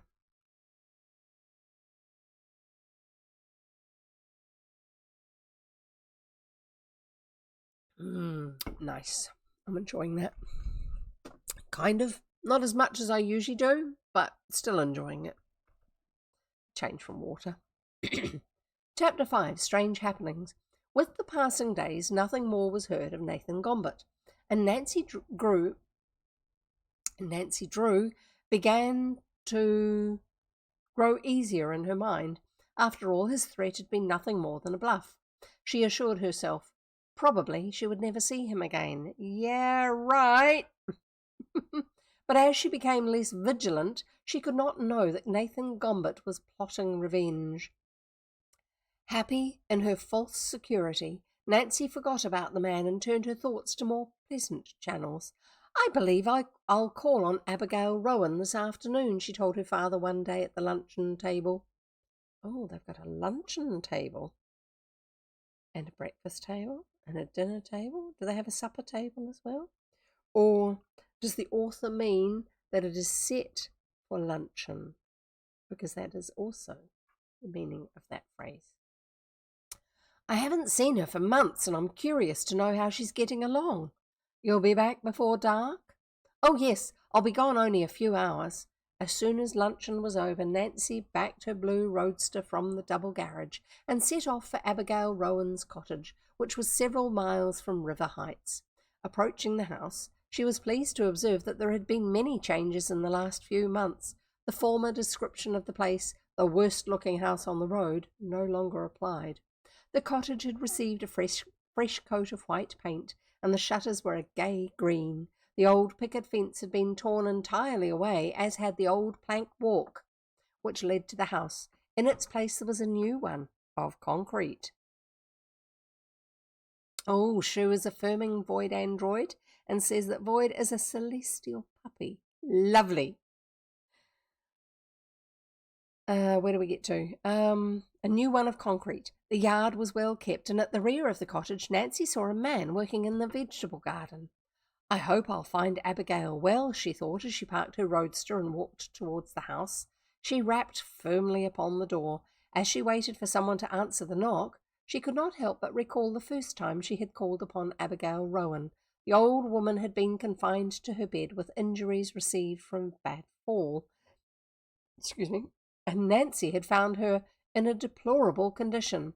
There was little food or money with which to buy it, and Abigail had firmly refused medical attention because she could not pay for it. It was through Nancy's instigation that she had received her inheritance from the Crowley estate, and she had wisely devoted a portion of the money to medical service. Nancy's thoughts were cut short as the door was opened by an old woman in a black silk dress. It was Abigail Rowan, and she beamed when she saw her visitor.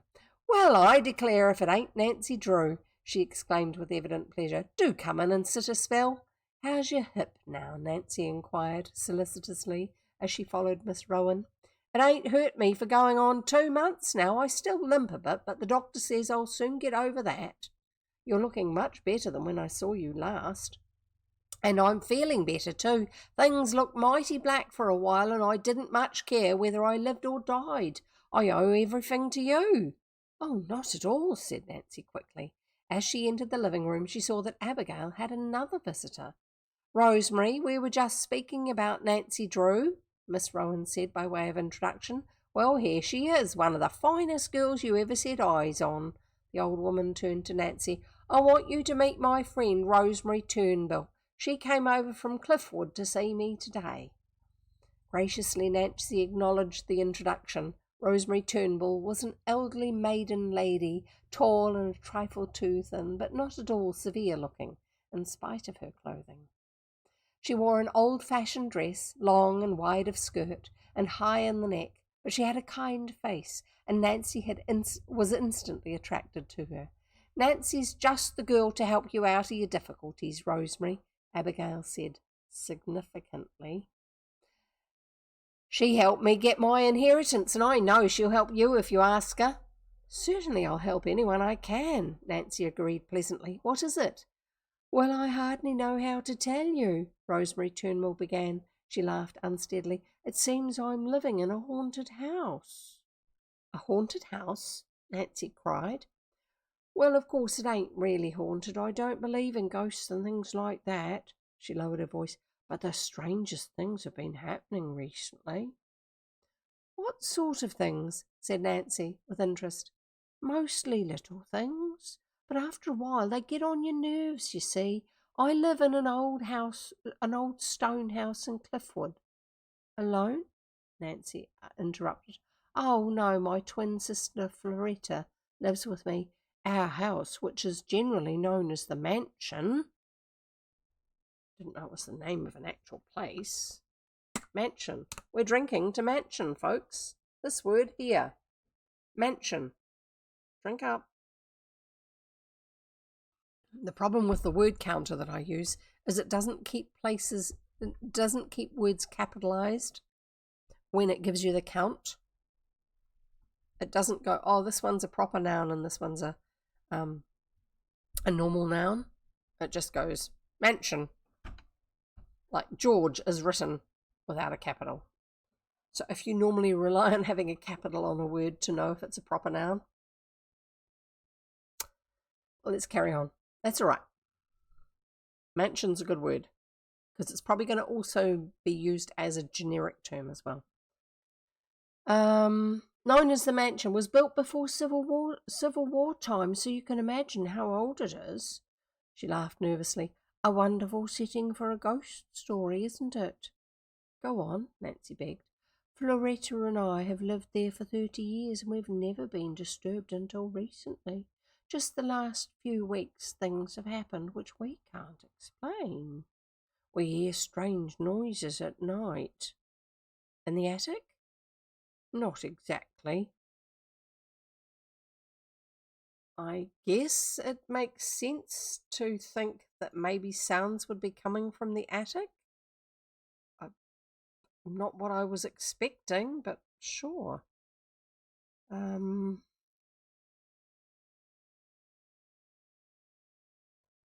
Whatever.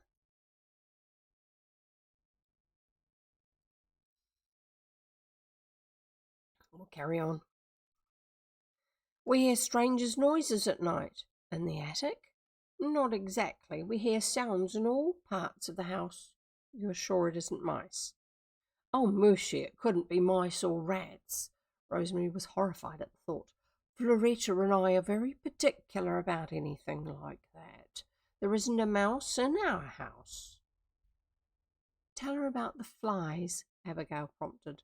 Our house is just filled with them now, Rosemary declared. And until lately we never had them at all. I don't understand it.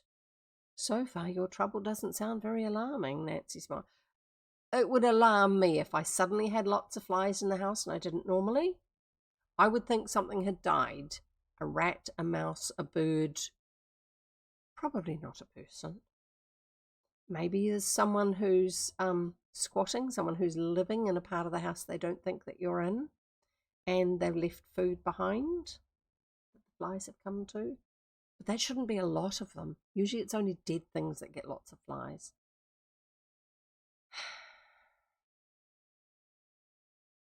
So far your trouble doesn't sound very alarming, Nancy smiled.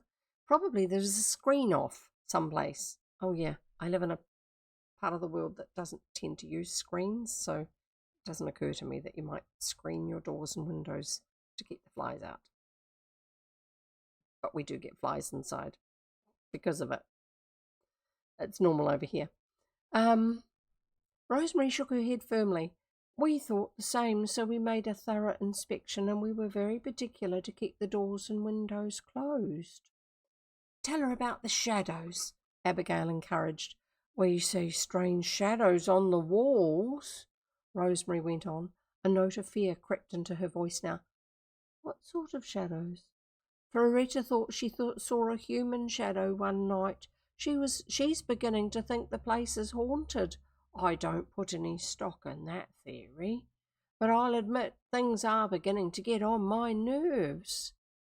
That would be enough to get on anyone's nerves, said Nancy sympathetically. And Music. One night only last week I distinctly heard someone playing on a stringed instrument. It was enough to set my teeth on edge. Floretta says she'll be a nervous wreck if she stays in the house another week. She didn't want me to leave her alone even for a few hours this afternoon. She wants me to consent to sell the house. Maybe someone's trying to scare them out. Why? What do they want? And you don't wish to do that? No, the mansion has been in the Turnbull family for decades, and you can't blame me for not wanting to turn it over to a stranger. I don't take much stock in ghosts and the like. I can't believe the house is haunted. Tell her about the spoon, Abigail prompted. There isn't anything particular to tell. One morning we found a silver spoon missing. Is what's his name camping out in their house and stealing their silverware? Are you sure it couldn't have been misplaced? Nancy inquired. Floretta and I searched everywhere. We didn't think so much about it until we missed the pocketbook. Yeah, thief. You lost a pocketbook too? Yes, only yesterday morning we discovered a purse was missing. Oh, by the way, in New Zealand, a pocketbook doesn't mean anything. It sounds like a book you put in your pocket. Apparently it means a purse or a wallet that you put your money in, which I find confusing because they go from saying one to saying the other. A pocketbook, a purse was missing. I meant to know that that's the same thing, using a different word. This begins to look serious. Was there anything of value in it? Nothing except a little money. $8.14, as I remember. You keep no servants? Yeah, blame the servants always. Yeah, right. Thanks, Nancy. Floretta and I have done our own work for years. We have a man to take care of the yard. How long has he been in your employ? Oh, for 8 to 10 years. He's perfectly honest. We know he wouldn't touch a thing. Have you noticed any prowlers about the house? Nancy questioned next. No, I've seen no one except an old organ grinder, and you couldn't class him as a prowler. Still, his monkey might have climbed in a window and taken the articles, Nancy suggested. I only noticed the organ grinder around 2 days, and it wasn't on those days that we missed things. Anyway, all of the windows are screened. Then that theory won't work, Nancy said with a troubled frown. And it doesn't explain the strange shadows on the walls at night, Rosemary added. No, I'm afraid we must look for another explanation. I'm more troubled about the shadows than anything else. It's getting to a point where I don't feel safe to sleep in my own bed. I don't know where it will all end. Floretta says she won't stay in the house another week if things go on as they have been, which you already told us, by the way, lady. And I can't say that I blame her. If only something could be done before it's too late. Nancy will help you, Abigail Rowan declared confidently, and I can't remember what voice she had before we got to the other one. Rosemary. You will, won't you? Rosemary pleaded. I don't know whether I can or not, Nancy said doubtfully. Oh, we also had, anyway, all of the windows were screened. Windows.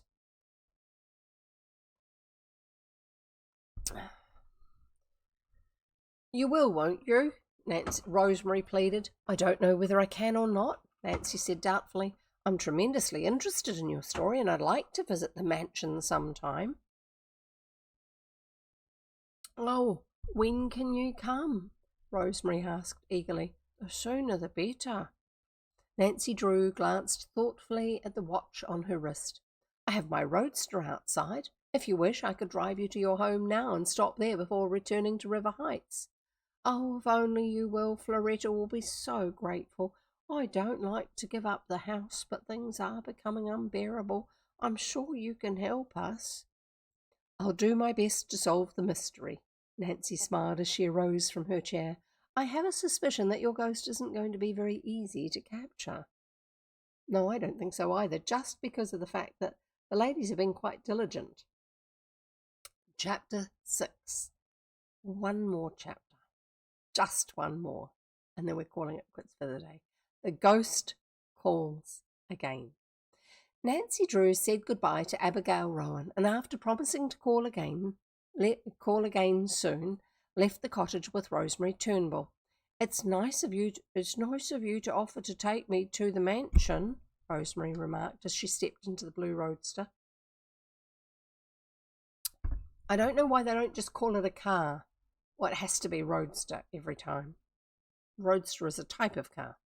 I came by bus, and it's a slow, tiresome ride that way. Floretta will be delighted to see me back home earlier than I had planned.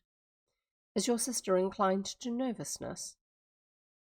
Oh, yes, the slightest thing sets her off. She wouldn't stay at the mansion alone at night for anything in the world. Mansion. I don't wonder she is nervous. So many strange things have happened there. Floretta is certain the mansion is haunted. I keep telling myself I don't believe in ghosts. And I don't, but those shadows, Rosemary shuddered. There's something uncanny about it. From the general conversation, Nancy Drew had gathered that Rosemary Turnbull was not the type of woman to be easily frightened. She was eager to visit the old stone house, for she felt that she had encountered a genuine mystery. Have you told anyone about the strange happenings? She inquired presently. Rosemary shook her head. Itchy nose. Sorry. Only the sheriff, and he just sniffed. Seemed to think someone was playing a joke on us. Today I told Abigail Rowan, but otherwise I haven't mentioned it to a soul. You see, I thought that if we should want to sell, the rumour that the house was haunted wouldn't help the sale. Hardly, Nancy replied, but you don't wish to sell, do you? Only as a last resort. Nancy drove rapidly, for the hour was late, and she feared that unless she hurried she would not reach her home before dark. She's happy to walk home when it's getting dark, but not to drive her car, which should have headlights. I don't know. Doesn't make sense to me. When at last she did reach Cliffwood, it was nearly dusk. And that's really giving her lots of time to have a look around to get home before dark. No. Rosemary directed her to the mansion, which was located in an isolated spot on the outskirts of Cliffwood. Through the tall oak and maple trees, which partially hid the house from the road, Nancy Drew caught her first glimpse of the place. She was a little startled, for with its two large turrets at the front, the Turnbull residence was not unlike a ruined castle. It was a large, massive structure built of white stone, which, with the passing of the decades, had blackened and crumbled. Probably indicates that it would be chalk or limestone or something related. Undoubtedly, in years gone by, it had deserved the title of mansion, but now it could boast little of its old glory. With the ebb of the Turnbull fortune, the house had fallen into decay. There's that special word again, fortune. I bet that's what it's all about. As Nancy drove up the winding driveway, she could not help but notice the ghost-like shadows which the trees, swaying in the breeze, cast on the stone walls. A feeling of uneasiness came over her, a sensation which she was at a loss to explain. There's something creepy about this place, she thought. As Miss Rosemary said, it's a perfect habitat for a ghost. Nancy was not superstitious, and certainly she did not believe in ghosts, but it seemed to her that the very air about the old place was oppressive.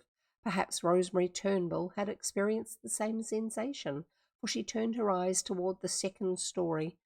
I don't see a light in Floretta's room, she observed. I do hope nothing has happened while I have been away. Nancy stopped the roadster in front of the house, and Rosemary alighted. You're coming in, aren't you? She inquired hopefully. Nancy hesitated. I intended to, but it's growing so late. I promised Father I'd be home before dark. Do they have a telephone? Can you ring Father and tell him you're going to be slightly late? That would be good. It's only a short way to River Heights from here. Floretta will be disappointed if you don't come in for a few minutes at least. I want you to hear her version of the mystery."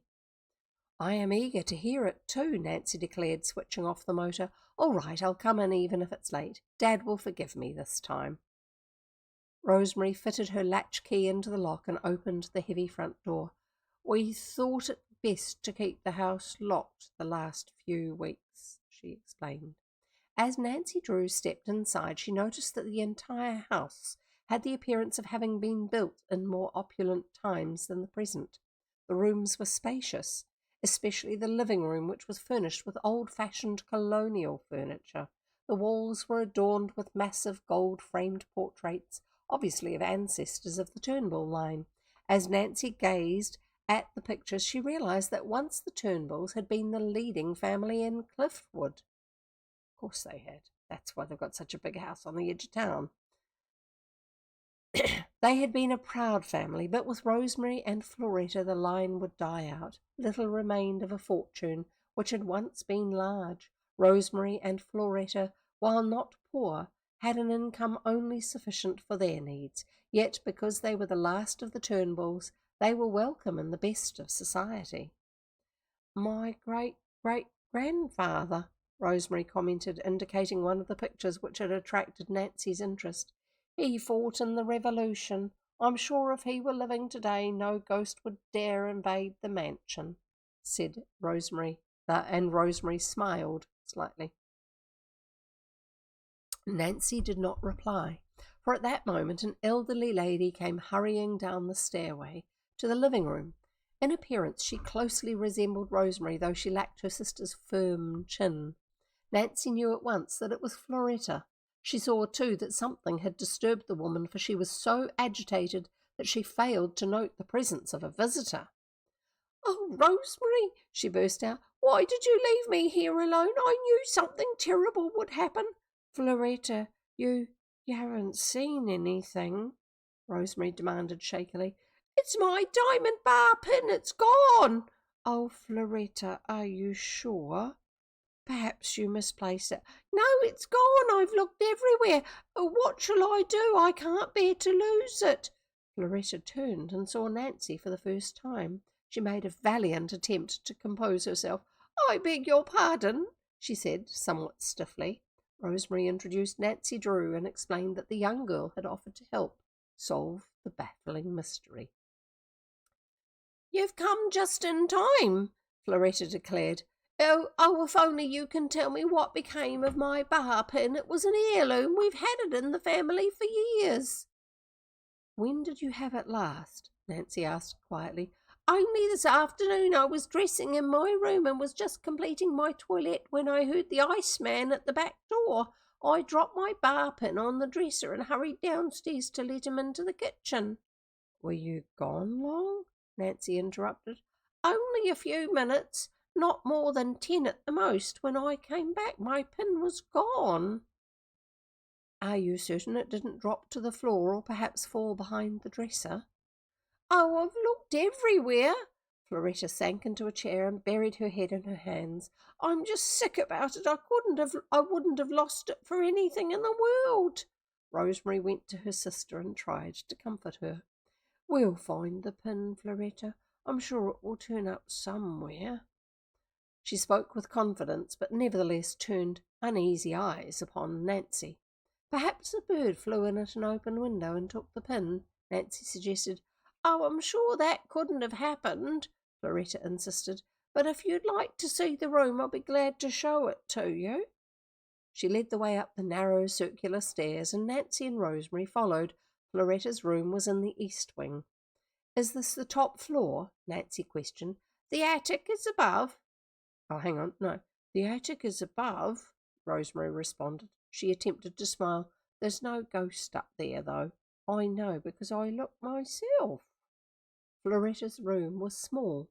Nancy noticed that it had only one door which opened into the hall. There were two windows, both screened. "I left the pin right there," Floretta said, indicating the dressing table. "A bird couldn't have taken it." I see now, said Nancy quietly. She crossed the room and examined the screens carefully. Apparently they had not been touched, for an accumulation of dust was undisturbed. I know someone entered my room while I was talking with the Iceman, Floretta declared firmly. Oh, I don't want to stay in this horrible house another night. It's apparent no one entered by means of the windows, Nancy said quietly. Tell me, from where you stood in the kitchen, could you see the stairway? Why, I could have if I looked. I suppose the kitchen door was open. You saw no one go up the stairs? And is there another stairway? Usually there's a servant's stair in a house that's called the mansion. And people often forget that it exists because we don't see the servants and we don't see the things that servants do. And so we cut that off in our minds. Ask any Agatha Christie fan. Who was here? Only this, and this, and this person. And then it turns out all they're telling you about is the important people, the guests and the residents, not the people who work here. Yeah, common, very common. And then you go and ask the servants questions, and they often saw things that can add up to a better, more accurate solution. You saw no one go up the stairs? Not a soul, but someone might have entered the house when I had my back turned. Weren't the doors locked? Yes, I had forgotten that. And if anyone had gone up those stairs, wouldn't you have heard them? I think I would have, Floretta admitted. The stairs are old and they creak. Then how did the thief get in? No, then how did the thief get in? Rosemary cried. Floretta's bar pin couldn't have walked off by itself. I wish I could tell you what became of the pin, but I can't, Nancy said regretfully. I'm as puzzled as you are. As she spoke, she turned and for the first time noticed a closet door. Was it possible that the thief had entered the house early in the day and had hidden in the closet? Or one of many closets, biding an opportune time to snatch up the pin? Floretta divined Nancy's thought, and a look of horror came over her face.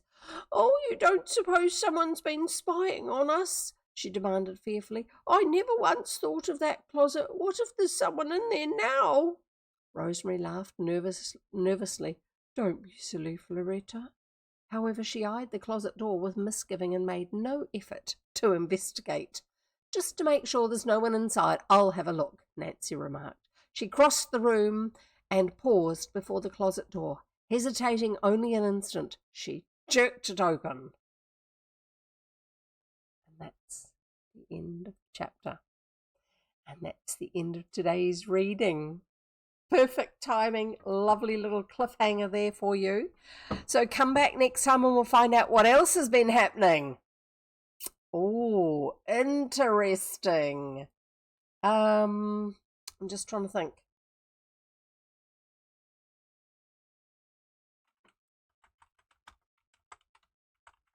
I know that I told you there's a new update coming to Palia, which I will be sharing with you at some stage. I'm just trying to find out when it's likely to arrive, because I've forgotten. Because it'd be nice to not miss anything.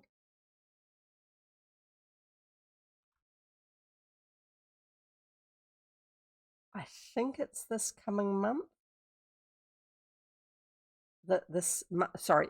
I'm in May now. You might be in April, but I'm in May because it's now 3:06 p.m. on Friday the 1st of May in New Zealand. So, yeah. May 12th. You're okay. We should be able to get the story finished before we get to the Palia update. That's the one with the Royal Highlands expansion, which is a whole... It looks like that might be quite fun because we get horses and we get a whole new landscape that we can explore, which means that my character can go climbing things again. and discovering things that are hidden that most of the others don't notice until they come across it when they're either reading someone else's post about things that they found somewhere, or they specifically go hunting for online, hunting for things that are not talked about in the game, because there's a lot of little things like that that happen. There are discovered quests. There's a lot of you've got character quests where a character will level up to a certain point, like you do in Disney Dreamlight Valley, like you have in a lot of cozy games and other games. And as part of that, as a reward for getting a character to a certain level, you have a series of quests that you do for them, which expands their story, gives you some furnishing items or clothing items, some sort of in-game loot, and that sort of stuff. And then you have main story quests. There's not so many of those because I've been playing the game for a wee while now, and apart from there's 2 characters I need to do more friendship quests with. Everybody else I've maxed and I've done their friendship quests. So there's not a lot else to do. So this is why there's a bunch of people who are really looking forward to this update, because usually when we get an update, we get some more quests in it. And I'm hoping that they are quests that aren't just sort of like bing, bing, bing, bing, bing, all done, that's it. I'm hoping that they give us a few things to do, and then we have to wait a while before we can actually extend that out further. That would be nice. And maybe even an extra character or 2 would be good too.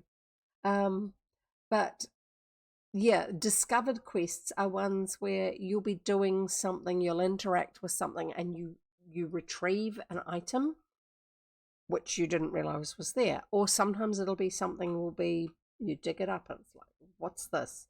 And so you then have to go and find out what that's about, and that will lead you into a string of other subsequent quests to do with it. And those ones are quite good because they're not ones that the characters have specifically, explicitly talked about to do with them. It's not about developing a character, it's about filling in details for background story, and that's quite fun too. So there's a few of those I've found myself, and then once I realized that the game actually had a bit of that sort of stuff, I started looking to see if there were anything more like that on the wiki and a couple of other places. But a lot of the time it's just ones you just discover along the way, and it's fun and it helps with keeping it interesting. For me, that's one of the things I find missing in Disney Dreamlight Valley. There's so many characters. Yes, there's just because it's a Disney game where this is a showcase of characters from different stories largely, but there's not so much of you've still got reasons to keep playing. After a while it's just like either decorating or farming, and that gets a little bit boring after a while once you've got lots and lots of materials all stocked up. Unless you're someone who likes decorating your valley or decorating inside your house, creating different scenes, it's like, yeah, whatever. I'd like to have some other things to do. So this is why I end up, rather than spending time when I'm bored in Disney Dreamlight Valley, I will play in Palia, because I'll run around mining or shooting or bug catching or something, and I'm leveling up skills because they are still leveling up. They can go a long way up with levels, and you do get some rewards from doing that. But also, you get more materials that you can build into things, and they are a lot more dynamic with the different things that you can get in the way of materials, where they are, what they are, stuff like that, rather than I have a biome, and in this biome I can get these 2 different colored gems, and that biome over there has one of those colors and it's got another one that's a different color, and then sometimes very occasionally you'll get an extra one. And so if you want those gems, those are the 2 places you go to, and the biomes are like someone's backyard, really. Whereas Palia, the whole of Bahari Bay is where you're going to find iron. Not every rock node will have iron, and the rocks don't always spawn again exactly the same place, unlike Disney Dreamlight Valley. But you just run around trying to find them, and sometimes they'll have that, sometimes they won't. 3 different size rock nodes, things like that. So it has a little bit more depth of dynamic to materials accrual. When you're hunting, there are 3 different levels with each of the critters that you can hunt. With the bugs, there's standard bugs or there's starred bugs. And the starred ones, if you get them, what do you do with all the loot? If it's stuff that you're not using, you sell it in the game. You put it into the house chest sort of thing, not the house chest, the sales chest at the front gate, like you've got in Stardew Valley and everybody else's games too. And then from there, if you've got items that are starred items like gems that you do sometimes get when you're mining, or other things like that, you can put them on display. So bugs that are starred bugs, you can put them on display. Fish, you can do the same with fish. So you can have a whole lot of little fish tanks, different sizes depending on the sort of fish, and the same with bugs, insects. There are crawling insects, there are flying insects, there's all that sort of stuff, and there are different containers sizes, and all you do is if it's a starred item, you can place it out as a furnishing thing, and it's already equipped in its aquarium or its whatever the other one's called for bugs. So very limited storage. Once you get going, it's very limited. Technically, I suppose it's not. Oh yeah, and with the expansion, we're getting some more storage added. It means that we've probably got another type of mineral that we can mine, because generally we use, like the original chests, I think, were copper, and then they were iron, and then they were pallium, and so therefore they can actually store more stuff, even though they look like the same thing with a different skin on it. So there's all sorts of stuff like that you do, and I like the dynamics of it, plus the fact that I can walk, I can run, I can jump, I can also glide. So I can run off the edge of somewhere and then pop the glider open and glide down to somewhere else. I can also climb, which means that I can sometimes get to places that look like you otherwise wouldn't. And if you're in the scenery is quite good. So sometimes I will, if I just want to take a break from what I'm doing, I'll climb up to somewhere, maybe somewhere that most other people don't go. It's just sort of background scenery for most people, and I'll sit my character down and just watch the others all running around doing their thing from a nice viewpoint. Maybe take some in-game photos, that sort of thing. So yeah, I'm actually quite looking forward to the new update, but that's not until May the 12th. So we have enough time to finish this book. That's what I was going to say. Anyway.